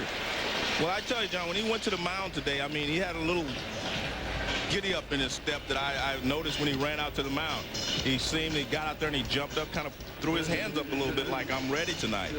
And he has definitely pitched that way. Here's a view from Mastcam. That ball starts in the strike zone and then it just drops down. It's a hard slider. And Bernie Williams tried to check his swing but could not. Now Chili Davis. He got an infield single his first time off the glove of Leiter. 2 down. O'Neill at first. That is a strike. Well, and I want you to make clear. I mean, seeing how we're in New York and everything. Yes. I know what happens here. Yes. You start talking about great teams or whether they were the, you know. You're saying if they do it again this year, maybe you could be persuaded. Well, I'll have to listen. Yeah, I don't have to listen last year because that was once. But again, I mean, I still thought they were a very fine ball club last year. One of the best teams, you know, to ever play. I just didn't think they were the best team. They'll be talking about you on WFAN tomorrow. That's okay. That's okay. I won't be here anyway. Joe Morgan, he's so biased. El Duque, Orlando Hernandez, who won yesterday here, and it made kind of an interesting play too. Yeah. Now, if they win this year, yes, with the play he made yesterday, then to me they're the greatest team of all time. If they win this year and do it by steamrolling through the playoffs and doing as well as they did last year, I mean, I think you have to say that. Off the fist to short. Ordonez forces out O'Neill at second.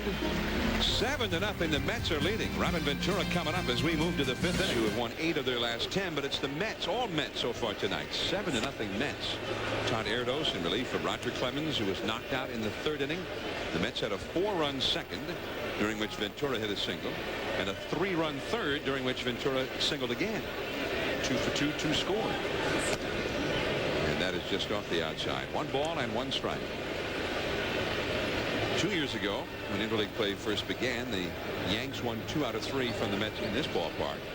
Last year, they moved down to Shea, and the Yanks won 2 out of 3 there. This year is a little new wrinkle to interleague play. Most of the teams will be playing a home and home for 6 games total against one team. For instance, the Dodgers and the Angels, the Cubs and the White Sox, the Yankees and the Mets, the Giants and the Athletics, and that sort of thing. In those situations where there's the obvious geographic tie, and there are some others who will do the same thing. But most of the players in these 2 teams are against this idea. They don't like the 6 games. They think it's too many. I think it's a good idea gone too far. Well, one of the problems is if you're in a place here like New York, I mean, this is not just another series during the season. Everything is hyped up. And in fact, you know, this series seems like after the end, somebody should be either getting a trophy and the other guy's getting a check. You know, this is like a World Series atmosphere. Robin Ventura down on strikes. Let's go to our colleague, Rich Eisen. All right, John. Well, I'm in Monument Park right now out in left field, standing next to the newest piece of hardware, the one dedicated to Joe DiMaggio in an April game. A wonderful ceremony. Paul Simon sang out in center field, and Bob Shepard read out the last lineup of the last game Joe DiMaggio ever played in the 1951 World Series. Batting third, the catcher, number 8, Yogi Berra, number 8.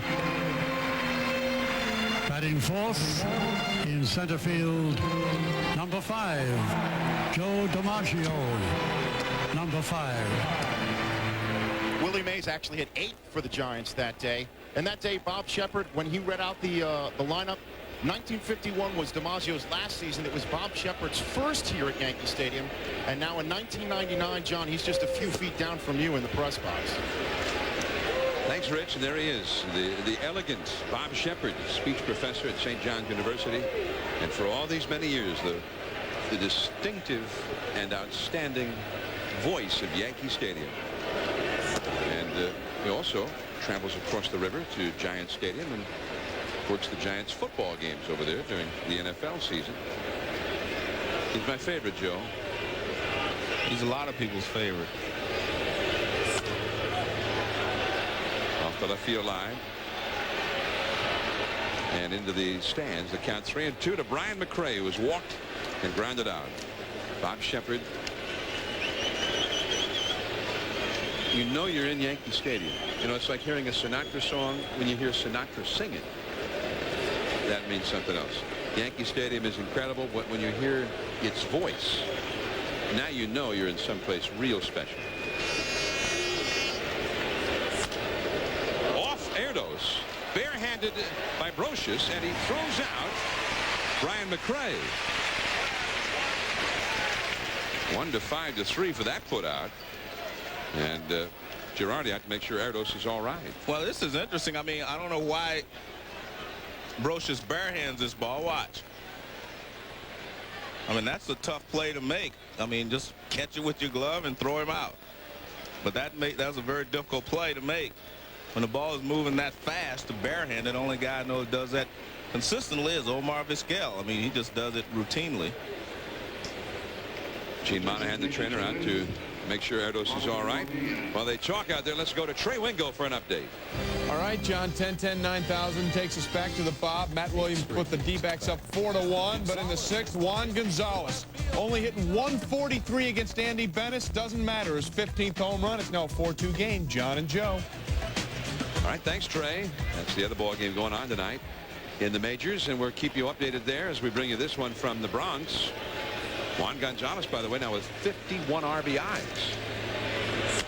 Bobby Bonilla coming on Bernie Williams, and that is the inning. Erdos has retired 7 in a row. Tino Martinez and then Scott Brocious coming up. 7-0 Mets. ESPN Sunday Night Baseball is brought to you by Phillips. Technology that's making life a little better all the time. And by Black & Decker. Go hog wild with the Grass Hog. Built by Black & Decker. We now return to ESPN Sunday Night Baseball. Presented by Gum Out with John Miller and Joe Morgan. All right, and there's ball 1 to Tino Martinez. He's still giving me first billing, Joe. That's okay. I think, you know why? I think he's a New York guy. He's one of those guys who was calling the talk shows last year complaining about you. 2-0 the count. I'm John Miller with Joe Morgan. Joe, Hall of Fame, top billing, let's face it. We miss sir. Oh, I'm sorry, I'm back. Man, you are like a you're a jet setter these days. Joe spending a little time at center court in, what is it, Roland Garros? Roland Garros. Roland Garros in Paris. How was it over there? You enjoy it? Enjoyed it. Tennis was great. Great restaurant. Oh, Big place. You did more than just watch the tennis center. Oh, yes. Had a great time. Right. I don't want to name drop or anything, so I won't. Is Paris a better city than New York? Careful. You're trying. I love New York. All right. Love New York. I know. You always, I mean, you live life to the fullest. Joe never sleeps. He says, I have plenty of time for that when I'm dead.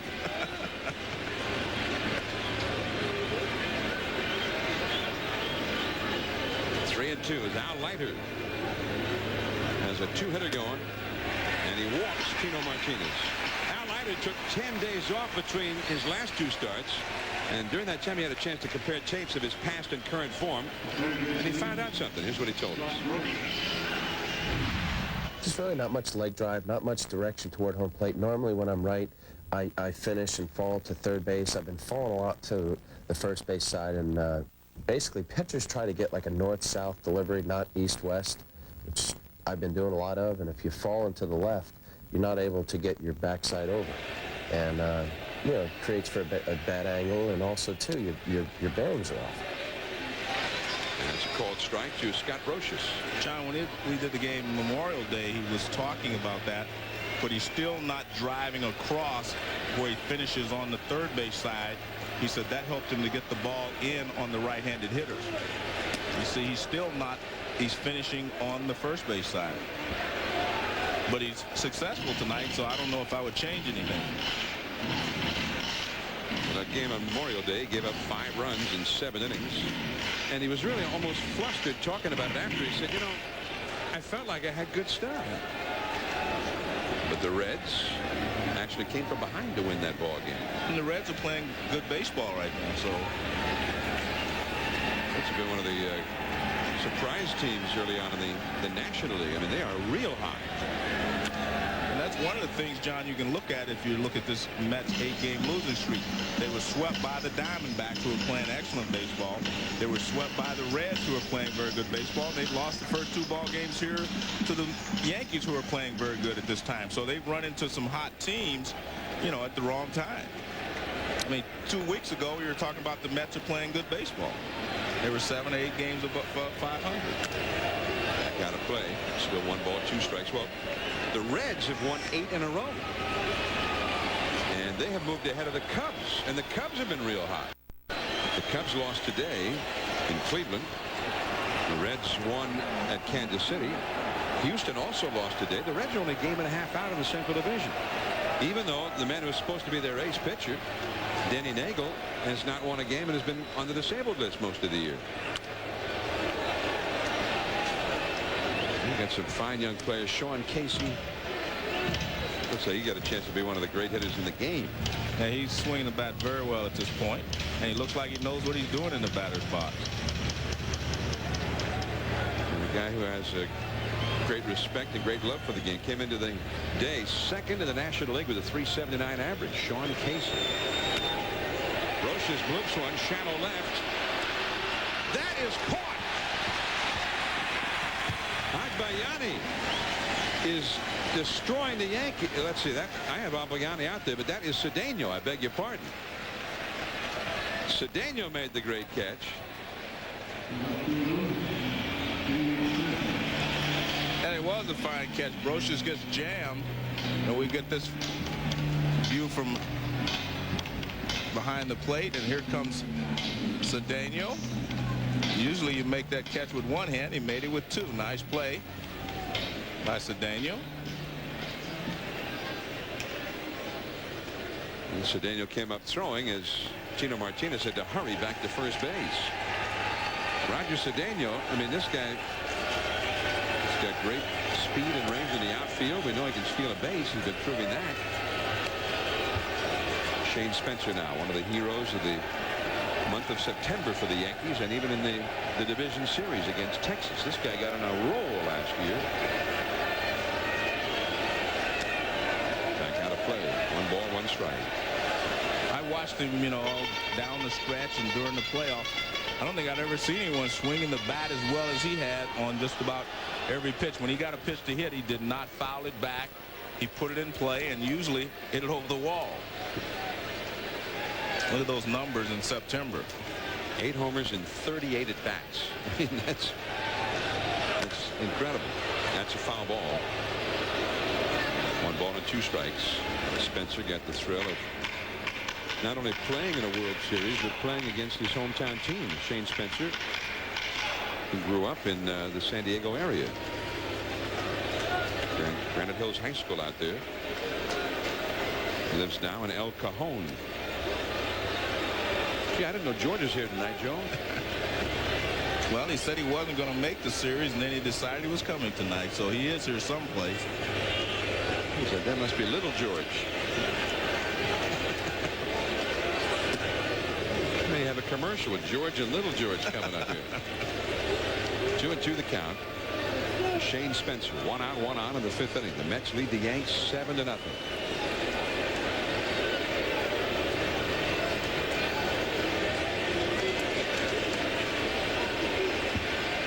Now Leiter, 17 wins last year, but only 2 so far this year.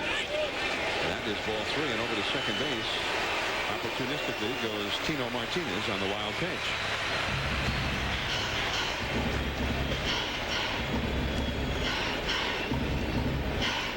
Now Leiter. Bobby Valentine looks on, and with not a whole lot of worries at this moment for one of the few times recently. Leiter came into this game with the 5th worst earned run average in the National League. It's not just that he hadn't pitched well. I mean, he's pitched extremely badly, which has hurt the Mets. They don't have a single starting pitcher whose earned run average is below 5. Dave Wallace, new pitching coach. Was a pitching coach with the Dodgers for a few years. That's foul. Spencer battling it out here. John, it was really difficult reading the papers here in New York about all the, firing of the coaches and Bobby Valentine. I mean, Valentine was criticized for not making the ultimate sacrifice and quitting. People actually criticized him for not quitting once they fired his coaches. I mean, that's a little tough, because he did give the coaches a job. He's the one that got them hired, but I think he has unfinished business here. He wants to give it his best shot here before he leaves. As ball 4 to Spencer. That's quite an at-bat by Shane Spencer. And it's the third walk allowed by Al Leiter in the last 2 innings. 1 out, 2 men on, and Joe Girardi is coming up. One other comment I read about from Steve Phillips, you know, the GM, he said that the Mets clubhouse had turned ornery with the complaints and so forth and so on. That was the word he used. It was an ornery clubhouse. Earlier this week, Bobby Valentine held a team meeting, and then a couple of days after that, the team had its own meeting. And there have been several complaints aired in public by some of the veteran players about, and we talked about this earlier, the feeling that there's a lack of communication between Bobby Valentine and them about when they're playing, when they're not playing. Girardi singled his first time, and that's a foul. Well, I'm a firm believer in having communication with your veteran players for 2 reasons. One, because they're veterans, because they've earned certain status. But secondly, because I think they can help you with your young players. They can help keep the young players in line if they're, you know, if they're comfortable. So I think you have to keep your veteran players on your side if you're a manager. 0-1 to Girardi. That's a ball inside. 1 ball and 1 strike with 2 men on. The Yankees with 2 men on in the same inning for the first time. Tino Martinez at second. Shane Spencer at first, each getting a walk. Yanks only had 2 hits in this game. Well, the veteran player can be a great ally to a manager. Exactly. Not just by his performance, but because of his presence and the influence that he does have on the younger players. When a teammate says something to a young player, that resonates a little more maybe than when a coach or a manager. I was just talking to Art Howe about that on Friday. The manager of Oakland, he says he's got a very young ball club, and they've added Tony Phillips this year. And Tony Phillips will get into a guy's face and say, hey, we don't do that here. We run those balls out. And he said that resonates a lot more than when a coach would say it, or even the manager. It's a teammate. That's why teams that always win always have veteran players on their team, because they help the manager regulate what goes on in the clubhouse. 1 ball, 1 strike. Too low. 2-1. Leadoff man Chuck Knobloch is on deck. The Mets have, in some ways, taken this big crowd out of this game early on tonight with a 7-run burst of offense in the 2nd and 3rd innings. Left center, Cedeno will have to go chase it. Tino Martinez scores. Spencer will be held by Willie Randolph. The Yanks have their first run, 7-1 Mets.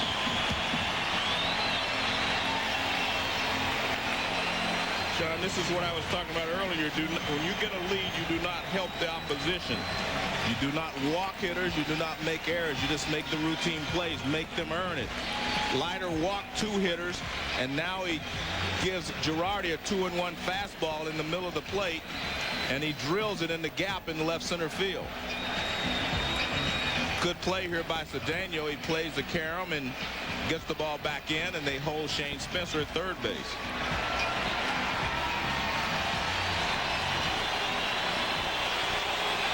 Bobby Valentine had a chat with Al Leiter between innings about this 5th inning. Talking to Dave Wallace, the pitching coach, about the 5th inning and Al Leiter pitching in the 5th. Chuck Knobloch, the hitter. Bobby Valentine wearing a microphone down there, so when we have a moment, we'll let you eavesdrop on that conversation. Well, we were talking about the Yankee fans being out of this game. Well, they're back. Didn't take much. First ball swinging. Knobloch pops it up. And Ordonez. That is out number 2. 2 down. Knobloch gone in just one pitch. Well, here's what Valentine said to Dave Wallace before this inning. Gaugers for my head is after the fifth, how many they have, how many starting pitchers they have. I don't need it every inning. After the fifth, so I can gauge, okay, I know where he is, and I see it come 6th and 7th, you know. And if there's ever a real long run. So kind of working with his new pitching coach, talking about information that he would need from a pitching coach. He need what he needs to make decisions after the 5th inning on a starter.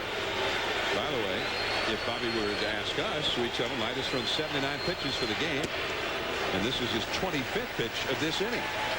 So that's one of those long innings he was talking about. Well, Jeter has not reached base in this ball game so far, and we know he's reached base in every game that the Yankees have played this year. So, and he has also hit in 47 of the 53 games also. So, reached base by either a hit or a walk in 53 straight games this year, and the last 4 last year. And this is what the Yankees did so well last year. They become very patient with a guy who's a little erratic. And we've seen that this inning with the 2 walks, and then they got a pitch to hit and they drove it. Jeter has swung at the first pitch the first couple of at-bats. Now, in this situation, he's taken a couple of pitches off the plate. And that's a foul into the upper deck off the first base side. 2 balls and a strike. Well, he did just what Knobloch did in this at-bat. He got jammed and chased it on the first pitch. Well, the Yankees have such a long way to go in this game, but it's only the 5th inning. If they could get these 2 runners home, it's a game. Yeah. So this is a big moment, even though Leiter's leading by 6. Spencer at third, Girardi at second. Chili Davis looking on. And from third base, Ventura. And that is the inning. And he got in the hands on both Knobloch and Jeter to get out of the jam. Just the 1 run for the Yanks. 7-1 Mets. Here's Benny Agbayani against Todd Erdos. That's a called strike. Agbayani hit a 2-run single against Clemens in the second to make that a 4-run inning. Then he drove in the 7th run for the Mets and knocked Clemens out of the game in the 3rd. His average for the year is now .431. Pretty good hitting. .431.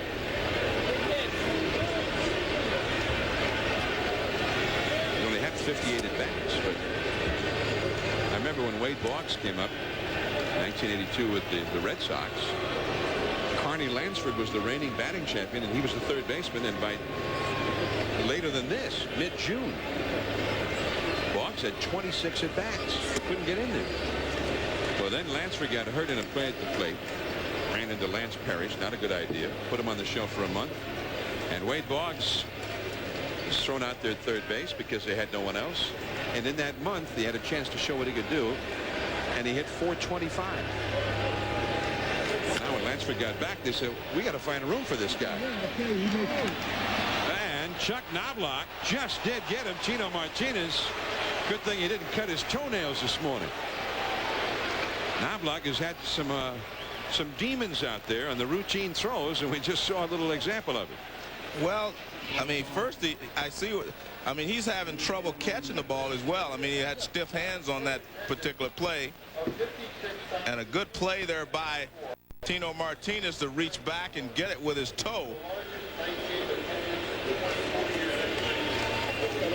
Now Ray Ordonez to shortstop, Derek Jeter. And he throws out Ordonez. And that is out number 2. Coming up now, Wednesday Night Baseball, a doubleheader on ESPN at 7:30 Eastern, 4:30 Pacific. Ken Griffey Jr. having a big year. Alex Rodriguez against Larry Walker and the Colorado Rockies. Then the second game, Juan Gonzalez, Rafael Palmeiro and the Rangers take on Raul Mondesi and the Dodgers. And that is quite a doubleheader. Mariners and Rockies, 7:30 Eastern.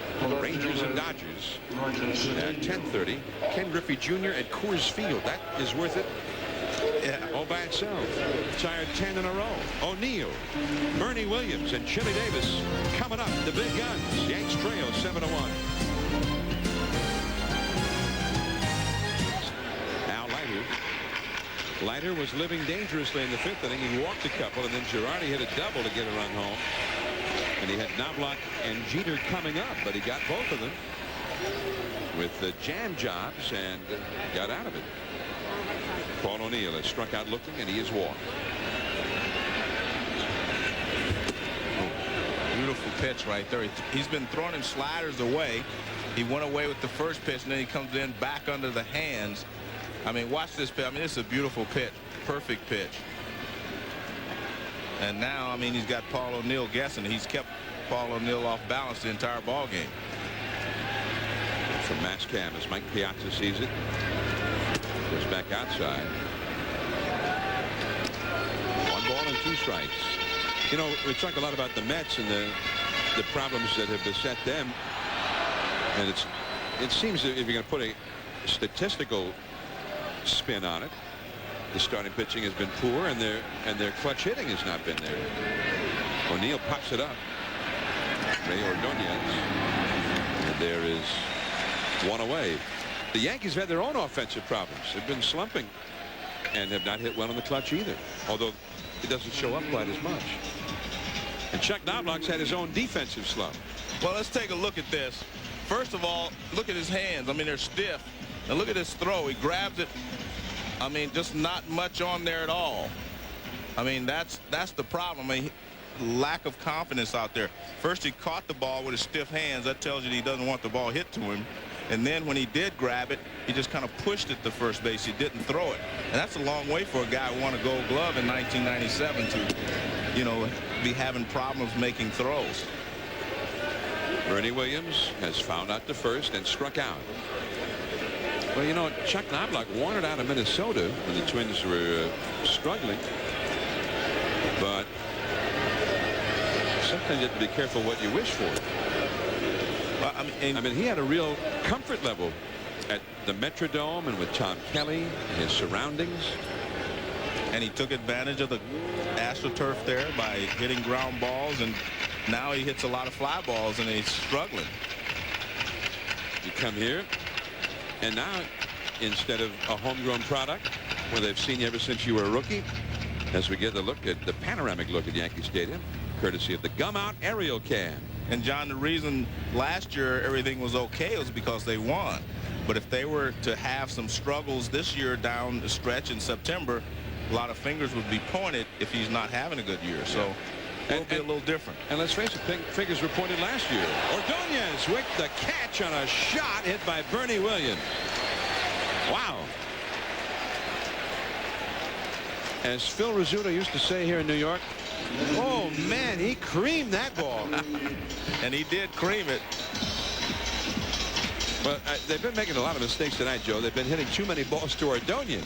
Now watch this. I mean, he doesn't do anything conventionally. Look at this. I mean, everything he does has a little flair to it, but he makes the plays. I mean, and watch him. He kind of slides and ducks, as you see Bernie Williams not real happy. He needed that base hit. Ordonez has had 6 putouts and 4 assists in this game already. Been a busy man. Bernie Williams, the hitter. Pretty good strategy by Leiter. Make him hit it. I said Bernie Williams. Bernie Williams just lined out. Chili Davis, the hitter, taking ball 1. Make him hit it to Ray Ordonez. That's pretty good strategy. Chili Davis has had an infield single, and he has hit a ground ball to Ordonez, this time to Robin Ventura. And so it's an easy inning for Al Leiter. We're going into the 7th now. Alfonso Olerud and Piazza. Ballpark, 24 World Championships. Edgardo Alfonso 0 for 3 in the game. As Todd Erdos has certainly given the Yankees a chance to mount a comeback. He has retired 10 consecutive hitters after walking the first man that he faced. He inherited a 7-0 deficit in relief of Clemens. Derek Jeter, so smooth out there, and there is 1 away. The College World Series is coming on ESPN, starting June the 11th through June 18th on ESPN and The Deuce from Omaha. Coverage begins Friday with 2 games on ESPN at 3:30 Eastern and 7:30 Eastern. For more about the College World Series, log on to ESPN.com, part of the Go Network. And here are the 8 teams on their way. Miami, Alabama, Stanford, Florida State, Oklahoma State, Cal State Fullerton, and Texas A&M and Rice from the Lone Star State. The Aggies and the Owls. 1 ball and no strikes to John Olerud. He started the 3-run 3rd inning rally with a single to right. It's close. 2-0 the count. Red Sox lost today in extra innings to Atlanta. So the Braves, who lost to Pedro Martinez Friday, rebounded. And they came back against Tom Gordon yesterday, his first blown save since last year. And then they won again today in the extra frame. Take 2 out of 3 up there. Not good news for the Mets, who are trailing the Braves in the National League East, but good news for the Yankees, who are just behind the Red Sox in the American League East. We have a few of those going on right now. Tonight, Arizona, leading the National League West, is hosting Texas, leading the American League West, while San Francisco, second in the National League West, was hosting Oakland earlier today. Oakland started the weekend second in the American League West. Some interesting matchups among some of the top divisional teams in this first weekend of interleague play, 1999. 3-2 to Olerud. Piazza is on deck. Back out of play. So if the Yankees end up losing this game, and they're trailing 7-1, courtesy of the National League Eastern leaders, Atlanta, they would remain just a half game back of Boston.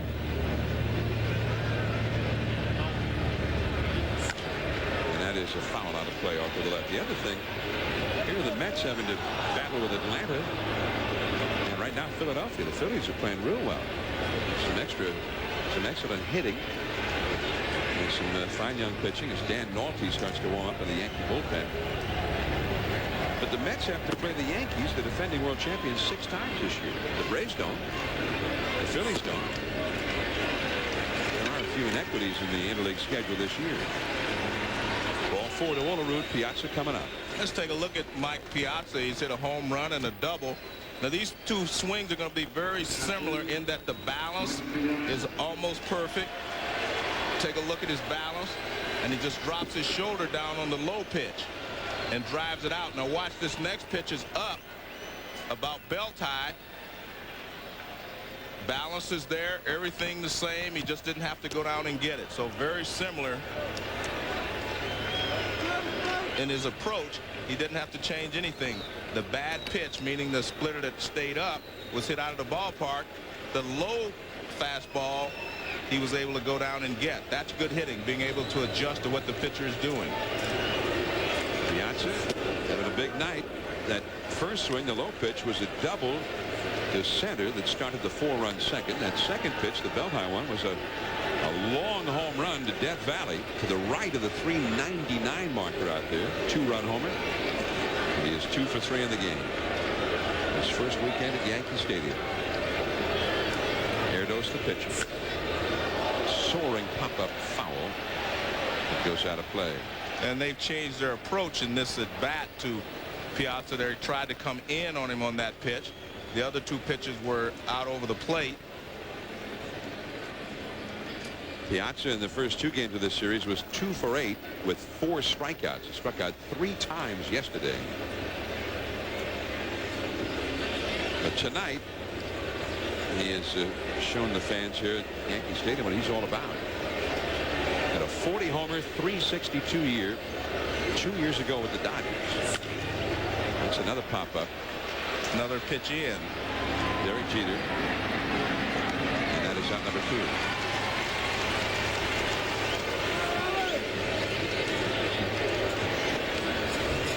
Watch where this fastball is.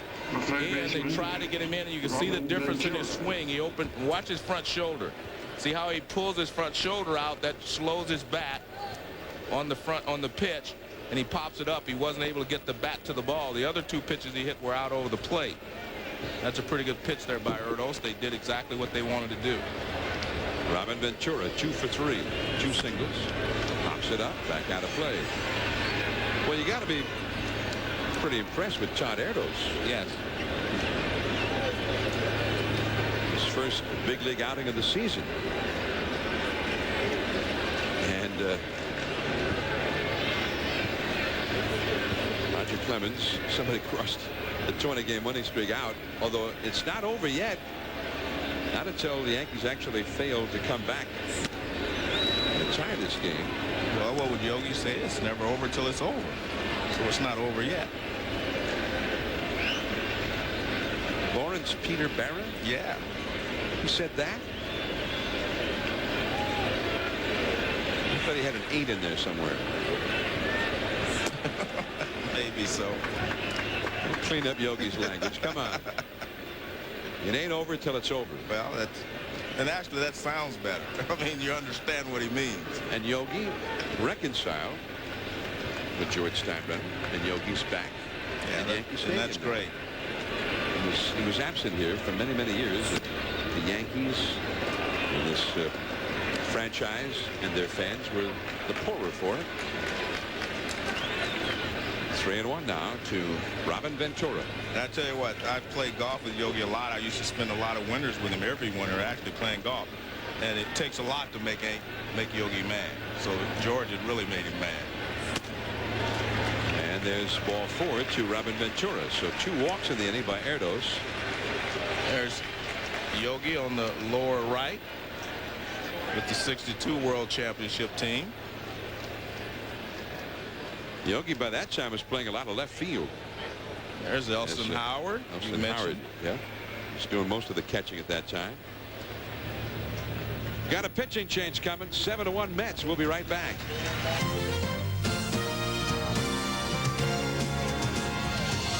ESPN Sunday Night Baseball is presented by Gum Out. Drive your fuel system clean with a complete Subway Series, Game 3. The Yanks won the first 2. 4-3 and 6-3, but it's been all Mets since early on tonight. They knocked Roger Clemens out of the box in the 3rd inning. Now Dan Nolte, a former Minnesota Twin, and also out of Cal State Fullerton, where he pitched in the College World Series. And of course, Fullerton is on its way back to the College World Series again this year. Nolte inherits a couple of base runners. Olerud at second, Ventura at first. Talking there to Mookie Wilson, as Brian McRae will come up. He has walked and twice grounded out. He's 0 for 2.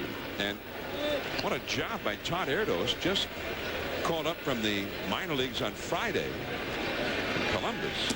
And he pitched 4 no-run, no-hit innings, although he is responsible for those 2 base runners.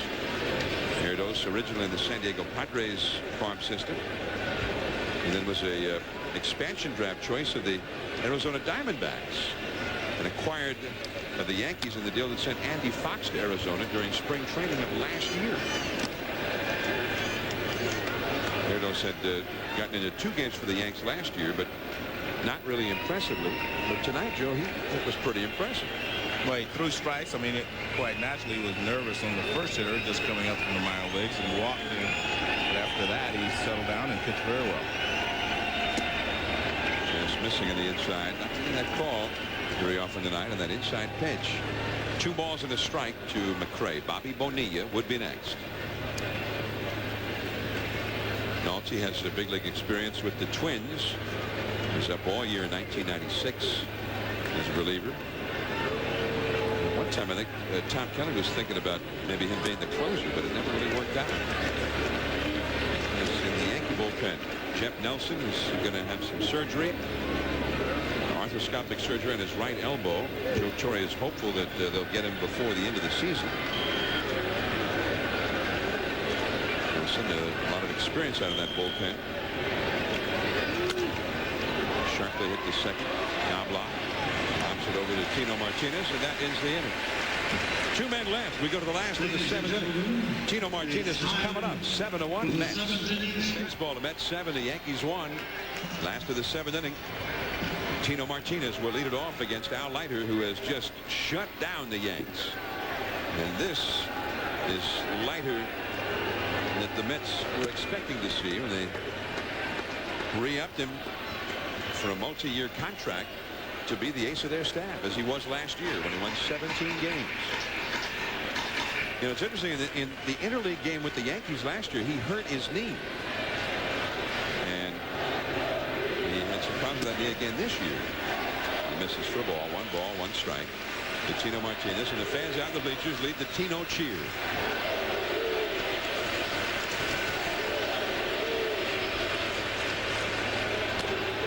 Base hit. Agbayani hustles over to cut it off. And let's go to Rich Eisen. All right, thanks very much, John. Many Yankee fans have already left the building, but not the mayor of New York City, Rudy Giuliani. You're still here in the bottom of the 7th inning, but where's the Yankee guard tonight? Where's my Yankee hat? Right here. Give me my Yankee hat. Come on, hurry up.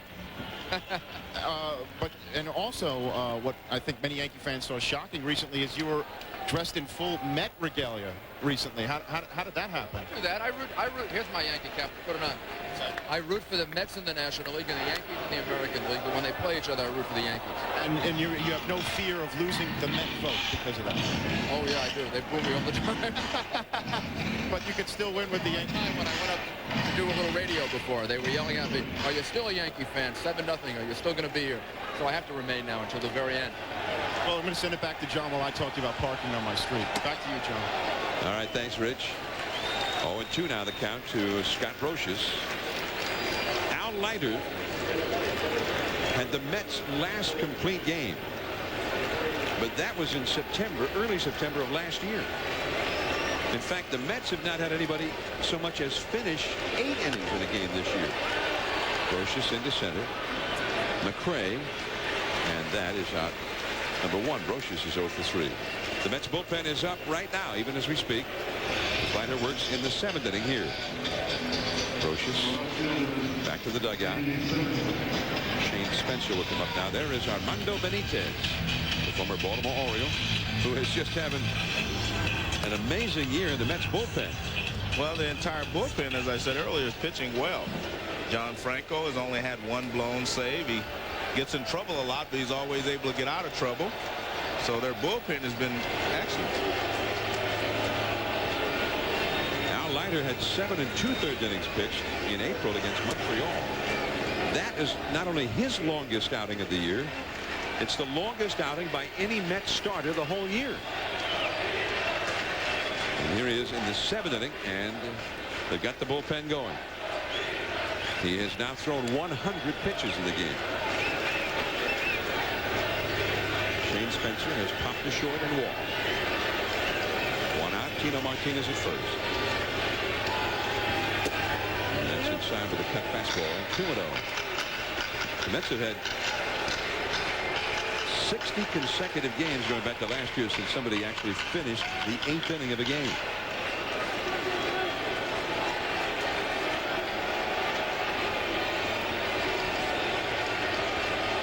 And that bullpen has been tested this year.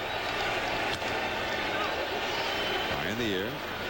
He has stayed off the fat part of the Yankees bats most of the night. Agbayani makes the grab. 2 down.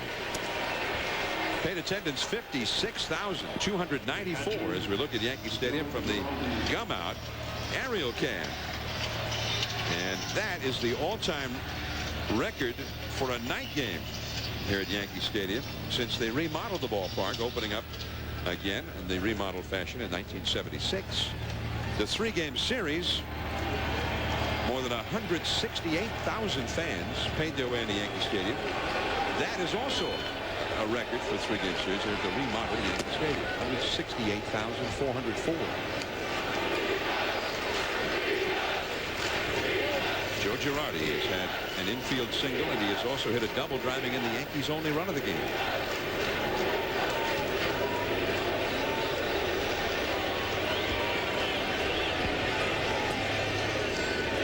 Count 2-0. Leadoff man Chuck Knobloch would be next. Well, the Yankees have some streaks on the line tonight. Joe, Roger Clemens with that 20-game winning streak of his. And if they don't come back and at least tie this ball game, that will be at an end. Derek Jeter, 53 straight games this year, plus the last 4 of last year. Actually, in the last 57 games, he has reached base with either a hit or a walk. Not tonight against Leiter. 0 for 3 against Leiter. And a Mets streak could end tonight. The Mets have lost 8 in a row. The Mets streak I think they would feel much differently about it ending than the Yankees would feel about any of theirs ending. Robin Ventura. And the force out at second base with Alfonso covering on Martinez. We go to the 8th inning now. Bonilla coming up. 7-1 Mets. For the 8th inning from Yankee Stadium. And here's the gum out in-game box score for the Mets. At the top of the order, not much from Cedeno and Alfonso, but it hasn't mattered. Olerud with a single. He scored a run. Mike Piazza's had the big night. A homer and a double. 2 RBIs, 2 scored. Robin Ventura, 2 singles, 2 scored. And on down the list, Bobby Bonilla got the thing rolling in the second inning with a bases loaded double to drive in the first 2 runs. And Benny Agbayani's had 2 hits and 3 RBIs, all against Roger Clemens, whom they knocked out in the 3rd inning. Now be sure and look at your newsstand for ESPN Magazine. The new issue is out there now. On the cover, Tiger Woods, and on the inside, Dan Patrick's outtakes with David Cohn. So the Astros in orbit, and Sean Green of the Blue Jays thriving. All in the ESPN Magazine. Check it out.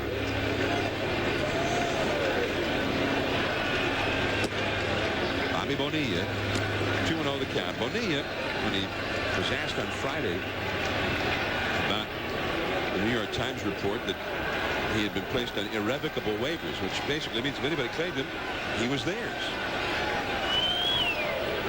Bonilla facing Dan Nolte, and that is ball 3. Bonilla's quote in the papers here was, well, they can ship me out to Alaska if they want. They can send me home tomorrow if they like. I'll watch the boys play from my house. I might even buy a season ticket. Well, ball 4 to Bobby Bonilla. Well, it's not a bad idea since it's their money. The paper also reported that they still owe him $12 million. So I guess he could buy a season ticket. Could be a trade being discussed right now, Joe. Steve Phillips, the vice president and general manager for the Mets. Bobby Bonilla over at first base, and Benny Agbayani will come up. He is 2 for 3 with 3 runs batted in. Too high from Nolte. 7-1. The Mets are leading in the 8th inning. Bonilla told me before the game that his knee feels just fine. He hurt the knee in a freak play at first base in spring training. Pitcher covering, they collided, and he hurt the knee badly. Tried to play on it for a long while. It just wasn't working. And I mean, Bobby Bo feels he's got a lot of very strong baseball still in him. But last year he tried to play hurt all year long, and it just did not work. First with Florida, then with the Dodgers. It's a foul. 1 ball, 2 strikes now to Agbayani. Well, he's actually taking his brace off. He's not wearing a brace tonight. He says his knee feels great, and he's starting to be able to play without the brace. 1 ball, 2 strikes to Agbayani. Slider, a strike. Didn't he say it was a strike? Yes. Yeah, okay. I thought that was strike 3. It is. Well, yeah, and finally Agbayani agrees. Well, earlier Bobby Valentine, the Mets manager, who's wearing a microphone tonight for us, was talking to the Mets bat boy about this losing streak the Mets have been dealing with. Trying to decide if it was me or if it was you. It was a tough decision. Every time I'd sit by myself, I'd look up, count the days that you're here, and count the days that I've been trying to manage a win. And I'm not one to ever point the finger. But there was a little coincidence here. You know what I mean? But I was 3-0 the first time I came. Yeah, you were.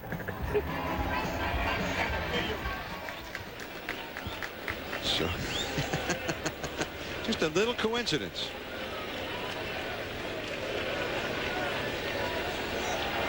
I think that's Oral Hershiser's son.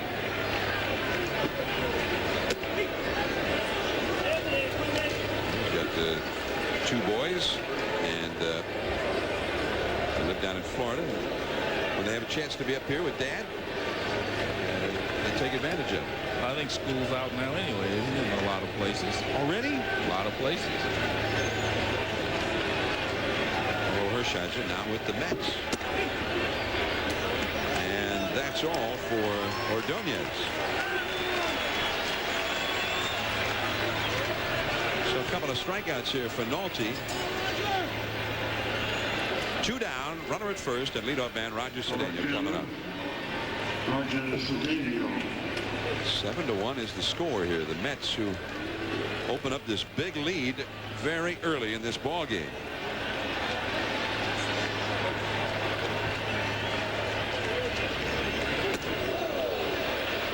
Look at it.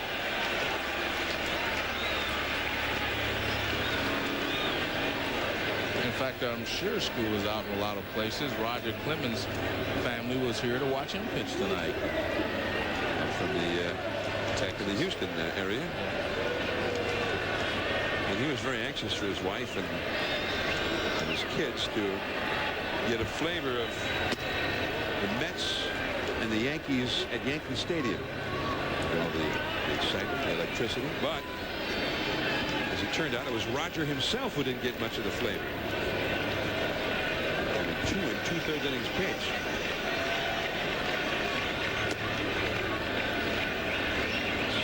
Allowed. 3 balls and no strikes. Well, you know, I was talking to Bobby Valentine at the batting cage, Joe, and also later to Mike Piazza, John Olerud, Robin Ventura. I mean, his losing streaks, everything gets magnified. Really, I mean, it's a terrible time for anybody involved in it. But in 1983, I remember the Baltimore Orioles, who won the World Series that year and won 98 games in the regular season, had 2 different 7-game losing streaks. I mean, they had 7 losses in a row 2 times that year, and they won it all. That one hit hard by Cedeno right to O'Neill.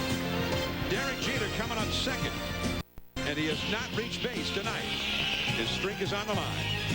Sunday Night Baseball is presented by Gum Out from Yankee Stadium, New York, and it's been all Mets. They lead 7-1. Here's the Gum Out Yankees in-game box score, and a lot of offers up there at the top of the order. Yanks only have 4 hits, and the only RBI from Joe Girardi, the 9th place hitter, who has had half of the hits against Al Leiter, and we say that in the past tense because Leiter is gone.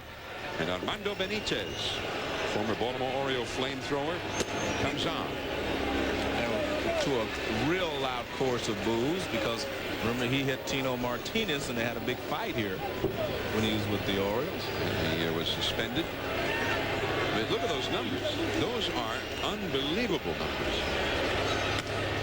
I mean, it's like Billy Wagner type numbers.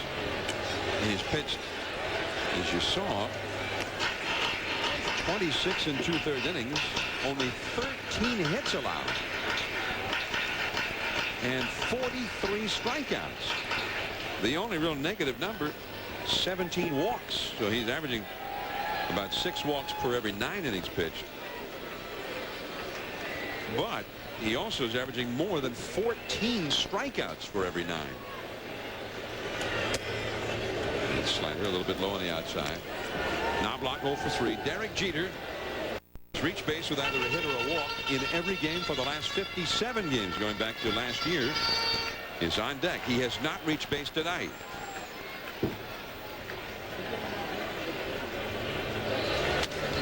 That is a base hit for Knobloch. And now Jeter.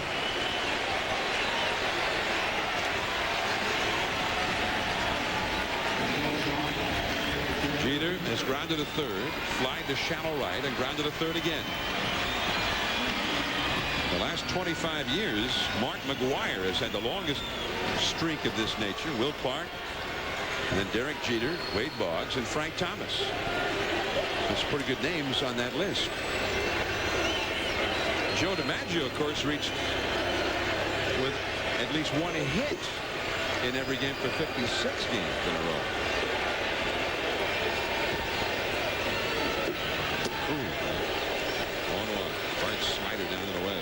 Of course, DiMaggio then had the 1 hitless game and hit safely in the next 16 games after that.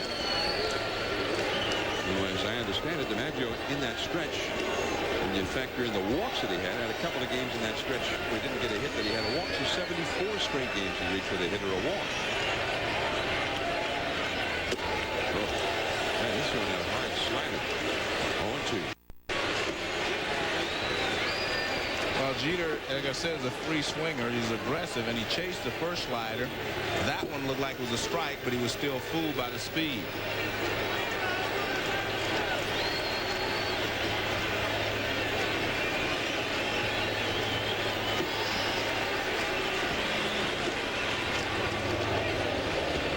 He's still trying to fool him with that pitch.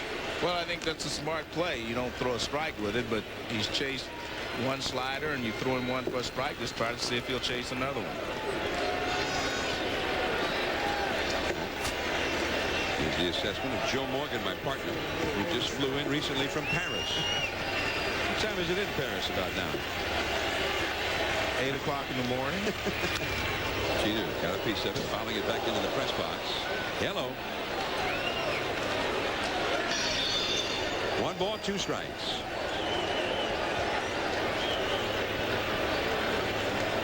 Jeter is hitting .369 for the year. They say he's hitting with more power. Balls that he would have hit to the warning track in center field last year are going out this year. Continues to make improvements. Oh, the fastball, and that got him. Well, they threw him slider after slider, and you can see that. And they give him a great ovation here as they realize that streak has come to an end unless the Yankees are able to score quite a few runs in the next inning and a third, inning and 2/3. But Mike Piazza made a good call there, threw him slider after slider, and then went with the high fastball. And you see the target up high by Piazza, and Benitez throws it up high. Well, I mean, Jeter was tied up all night long by Leiter. And now he faces the hard slider of Benitez, and in front of the gas for the strikeout. Running on the play is Knobloch, and he steals it as Benitez was paying no attention to him whatsoever.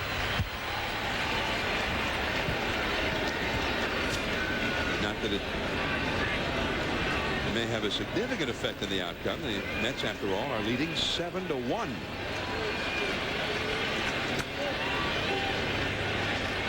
So Jeter 0 for 4 tonight. 1-0 to Paul O'Neill.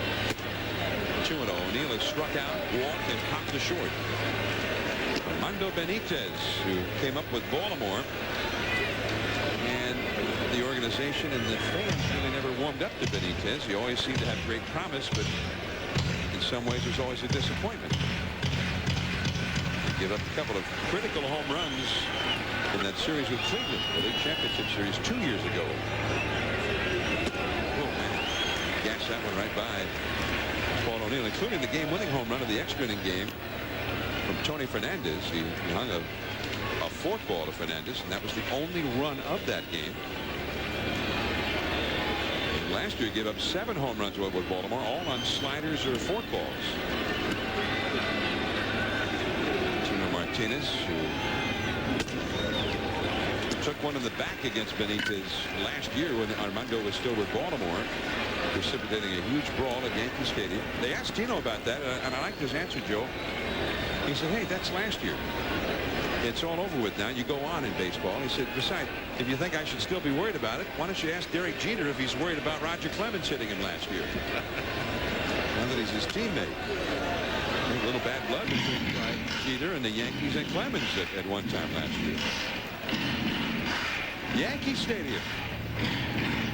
More than, well, what, about 75 years now. Baseball in this great ballpark, and some of the all-time greats, and that's the view from high above. The big ballpark in the Bronx from the Gum Out aerial cam. I like having these guys with us every week, Joe. I like that view. 3-2, and O'Neill chases that one and fouls it out of play. Look at that, 98 miles an hour. Well, there was a memorable moment. Benitez in that 96 division series against Cleveland. Armando came on in a tight spot, bases loaded, when he inherited the situation. And Albert Bell And I think it was a 3-0 or 3-2 pitch. And Albert knew a fastball was coming, and he launched it into the seats and left for a grand slam. Benitez throws hard, but maybe it was this change of scenery that he needed to harness everything and put it all together, because he's got some of the best stuff that you'll see of any pitcher in the game today. And you're right, John. A lot of times a change of scenery will do a guy some good. I mean, you get in a rut in one place, and he's throwing 98 miles an hour here. He started off throwing 94, 95. Now he's reaching back, getting a little bit more. As you see, there's the number 4 train. There it goes. There it goes. All of a sudden, a few people on that train now. O'Neill down on strikes. Well, you throw a guy a 98-mile-an-hour fastball, so he says, well, I got to catch up with this next one. And what do? You throw him a splitter at 89 miles an hour. I mean, this is really kind of unfair. There's a splitter at 89 miles an hour, and he goes straight down, and nothing that O'Neill could do with it. You see how he waves at it. I mean, he's been throwing him 98-mile-an-hour fastballs, 3-2 pitches, and now he comes with that. A little bit unfair there, especially with a 7-1 lead. Benitez came into this game with a 1.69 earned run average. He came to the Mets in that 3-sided trade involving the Dodgers, the Orioles, and the Mets. The Orioles gave up Benitez but got Charles Johnson, who is one of the top catchers in the game. The Dodgers ended up with Todd Hundley. The Mets also got Roger Cedeno. The Mets, based on their early performances, made out pretty well in that trade. A couple of very talented young players. Cedeno, who given a shot in the month of May, started stealing bases and just would not be shut down. He had 23 steals in May alone. Bernie Williams, and the count goes to 2-1. Cedeno with 23 steals not only set a Mets team record for a month, that was the most stolen bases in a single calendar month in the big leagues since 1990, when Vince Coleman stole 24. So to be in that kind of company, that's impressive. Yes, it is. I mean, at that time, Vince Coleman was, I mean, teams around the National League would just say you couldn't throw him out. And they used to say that about this guy too. Yeah. In fact, last year, a few teams were saying it when Ricky was still with Oakland. He stole 66 bases last year. Ricky with that high on-base average and the low batting average again. So for him, it's a game now of get on base somehow. And he is patient, still gets a lot of walks. 3-1 to Bernie Williams. And he pops that fastball foul out of play. 3-2 now.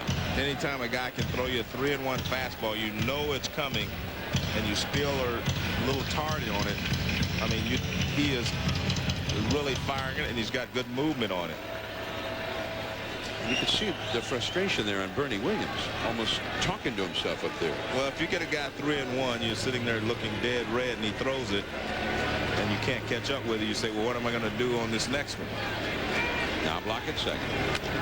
Well, that's what he did with it. Right center, Agbayani will have to go chase it. The carom shoots by him. Coming in to score is Knobloch, and Bernie Williams that time got it. He definitely got that one. A little different pitch. He hits this one with his hands. The other one, he took a full swing at it. This time he just kind of rolls his hand hitting zone and drives it in the gap. Ninth double of the year for Bernie. Now watch this. He just uses his hands right there. You see his hands just go through the zone here, whereas he tried to drive the other one. This time he just used his hands. He didn't even rotate his hips. Just used his hands and drives it in the right center field. Well, I mean, maybe that's a good approach even before two strikes. Well, it is. A guy like when this. a guy's throwing harder, it doesn't mean you swing harder. It means you have to swing quicker. Not Chili Davis.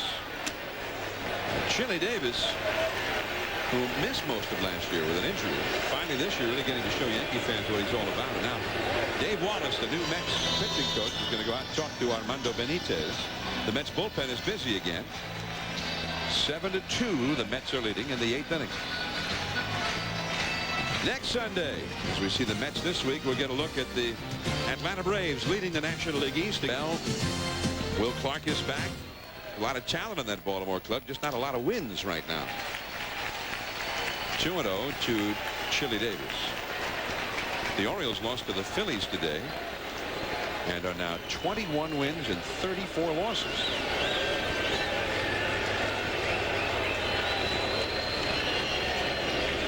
Chili Davis 1 for 3. And strike to the outside. 2-1. John, you mentioned how tough it is, you know, in the interleague play now. Chili Davis is going on the road. They're going to play the Phillies and the Marlins for the next 6 days, and he's not going to be able to play because they do not have the DH, of course, in the National League. And of course, what that means is the National League team plays its regular team, right? But the American League team is not able to. No, Chili Davis will have to sit out, and they've talked about maybe late in the ball game he may pinch hit and play a little first base, but basically you're taking him out of the lineup. Dennis Cook, the left-hander, up in the bullpen. Tino Martinez on deck. He would be next. It's a 3-1 count to Chili Davis.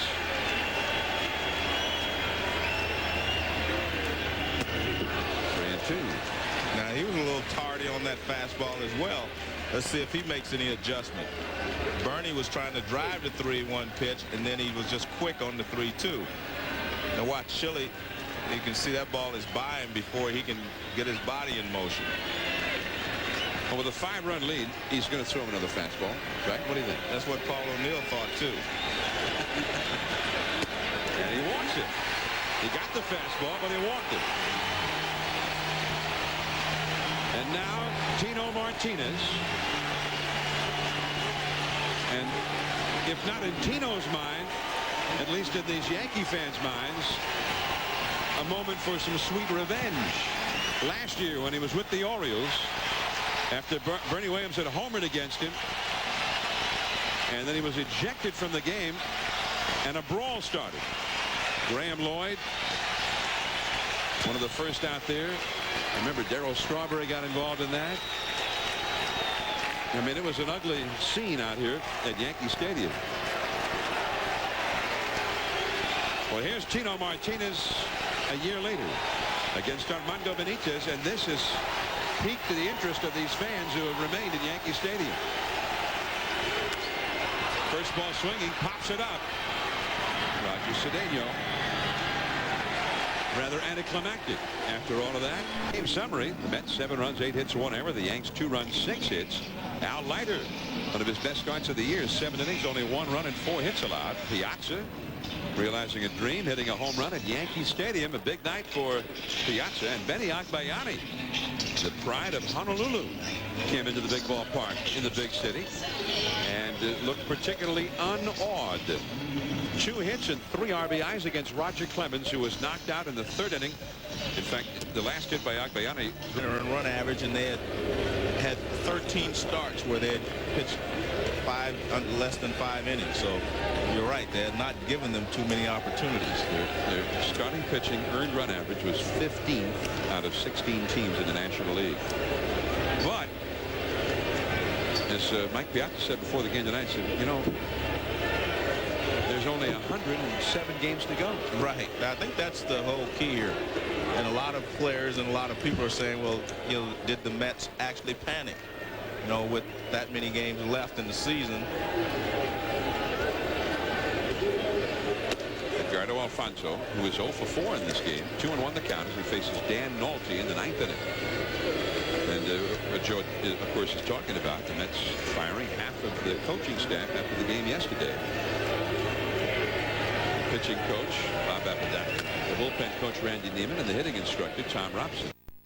Robson, as you see Dave Wallace, the new pitching coach, on the bench next to Valentine, and he comes to that job from another job in the organization. He was the senior executive advisor on player personnel. Mickey Brantley, the hitting instructor, was the minor league hitting coordinator. Foul by Alfonso. 2-2 the count. And Al Jackson, the new bullpen coach, was the minor league pitching coordinator. Mets made all of these changes. There's Al Jackson, and he was an original Met. Left-handed pitcher. And he was a good one, but he suffered with those original teams because they weren't very good. He lost 20 games in 1962 and pitched extremely well. In fact, things went so bad for him that year. He was 8 wins and 19 losses and not scheduled to start again. And then whoever was supposed to go on the last day got hurt. And Casey Stengel went to him and said, Al, would you mind? And he went out and got beat to lose 20. Mets had 3 20-game losers that first year. And that's struck by Paul O'Neill. Alfonso is 0 for 5. John Olerud is coming up. And Olerud, one of the best hitters in the National League. Take a look at this single he had earlier in the ball game. The key there is his balance, and I think when you talk about balance, we showed you the balance that Piazza has in his swing. Balance is a very key element, and that's what a pitcher tries to do, destroy your balance, get your upper body out over your front foot. And that's a strike to Olerud.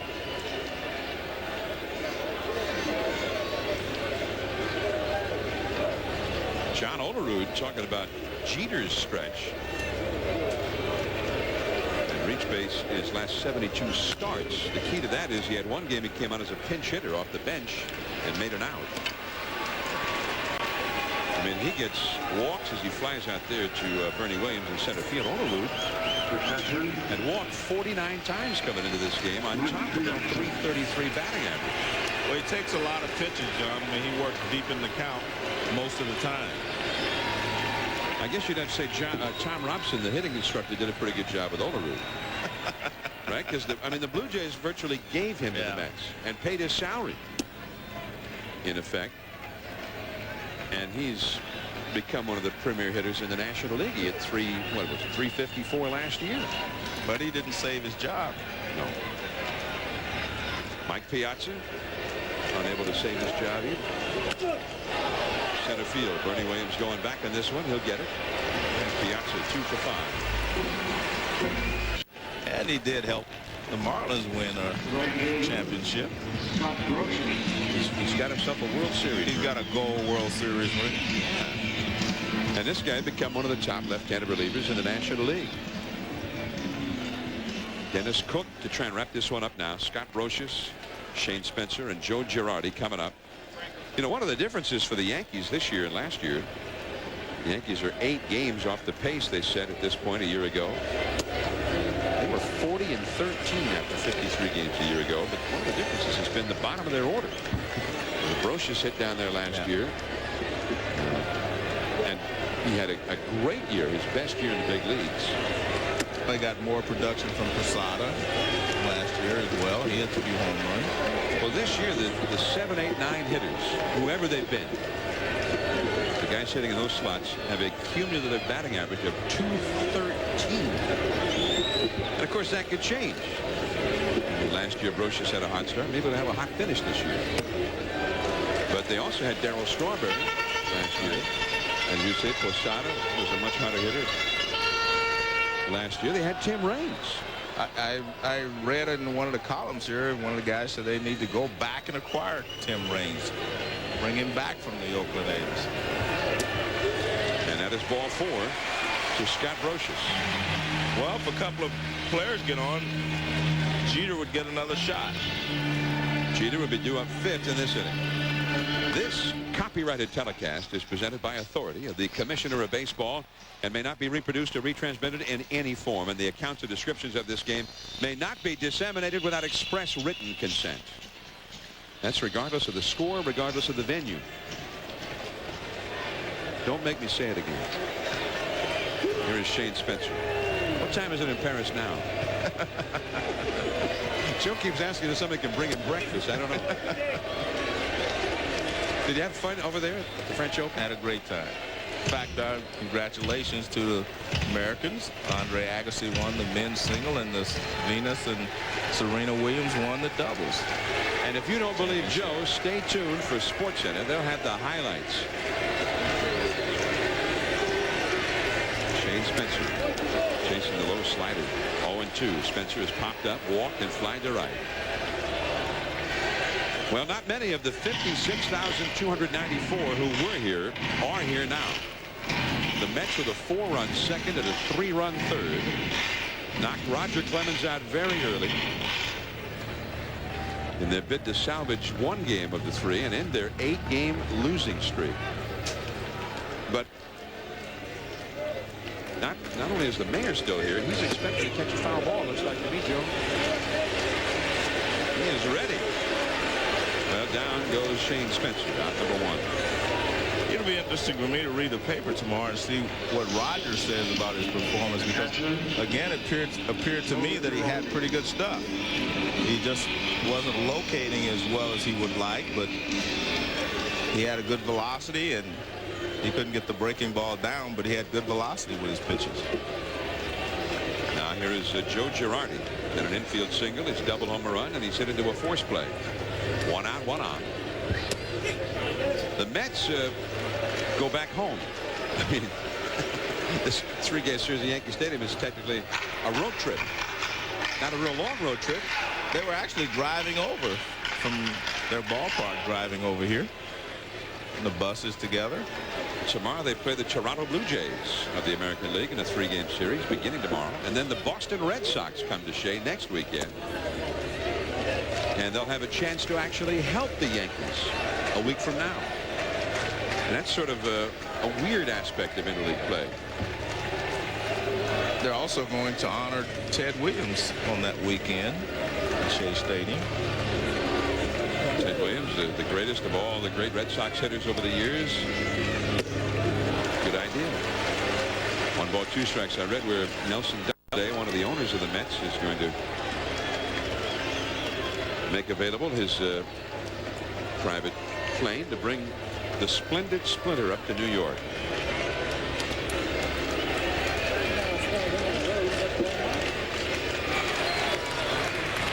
One ball and 2 strikes to Girardi. Knobloch is on deck. 1 out, 9th inning. And the strikeout.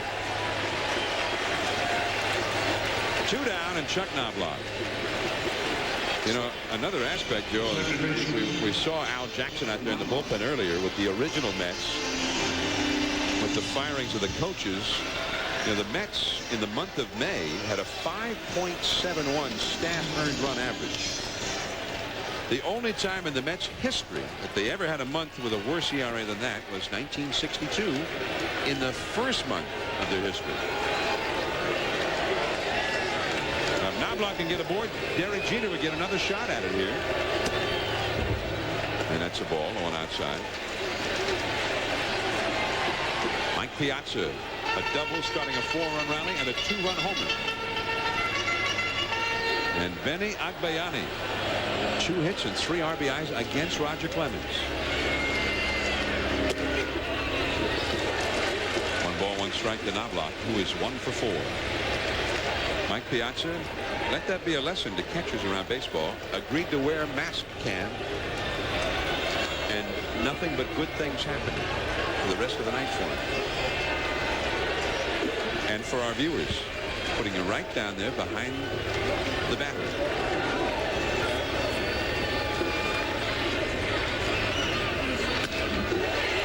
Center field, McRae makes the catch, and Jeter will not get that extra chance. He has been kept off the bases tonight. The Mets' 8-game losing streak is over. Roger Clemens' 20-game winning streak is over. And the Mets have secured a victory here for their holdover manager and their new coaching staff. The Mets 7, the Yankees 2, with still 106 games to go. Bobby Bonilla, a big hit, and Piazza took Clemens deep in a very early exit for the Rocket. 7-2, the Mets win it. John Miller for Joe Morgan. Stay tuned for Sports Center coming up next. This has been a presentation of ESPN. $1 million man Mike Piazza making his Mets spring training debut on the same day that the Rocket launches in pinstripes. Bruce Beck is with the Yankees in Tampa. He has more. Roger Clemens, who is on his way to becoming a baseball legend, arrived at Legends Field today in Tampa to join his new teammates, the New York Yankees. The 5-time Cy Young Award winner hopes this trade is his last and this journey yields his first world championship. Each year that I am at home and I see these guys celebrating, that's the thing I remember the most about when I have a chance to be in a clubhouse when they have an old-timers game. And the guys are still living, and the guys who played on world championship teams, the friendships carries through. And you can't replace that. It's almost 80 years since Babe Ruth was traded to the Yankees. And now it's Clemens, the ultimate dagger to the hearts of Red Sox fans. I had numerous phone calls from Bostonians that said that they can't say the damn Yankees no more and that they're Yankee fans now. So they hated to say it, but they're Yankee fans. So I think he's finally ready for this change in his career and this challenge. This is the biggest challenge I think he's ever had in his career. And maybe a couple years ago or earlier in his career, he wanted no part of New York. I think now he's finally ready and he realizes what it's all about. I definitely met my match with Mr. Steinbrenner. Somebody wants to win is bad. Thank you. This is Roger Clemens. Mike Piazza making his Mets spring training debut, leading the list of new talent from top to bottom. You can put together, great teams on paper, and it's going to take everybody, number one, to stay healthy, to be productive, and to contribute. In 5 days, and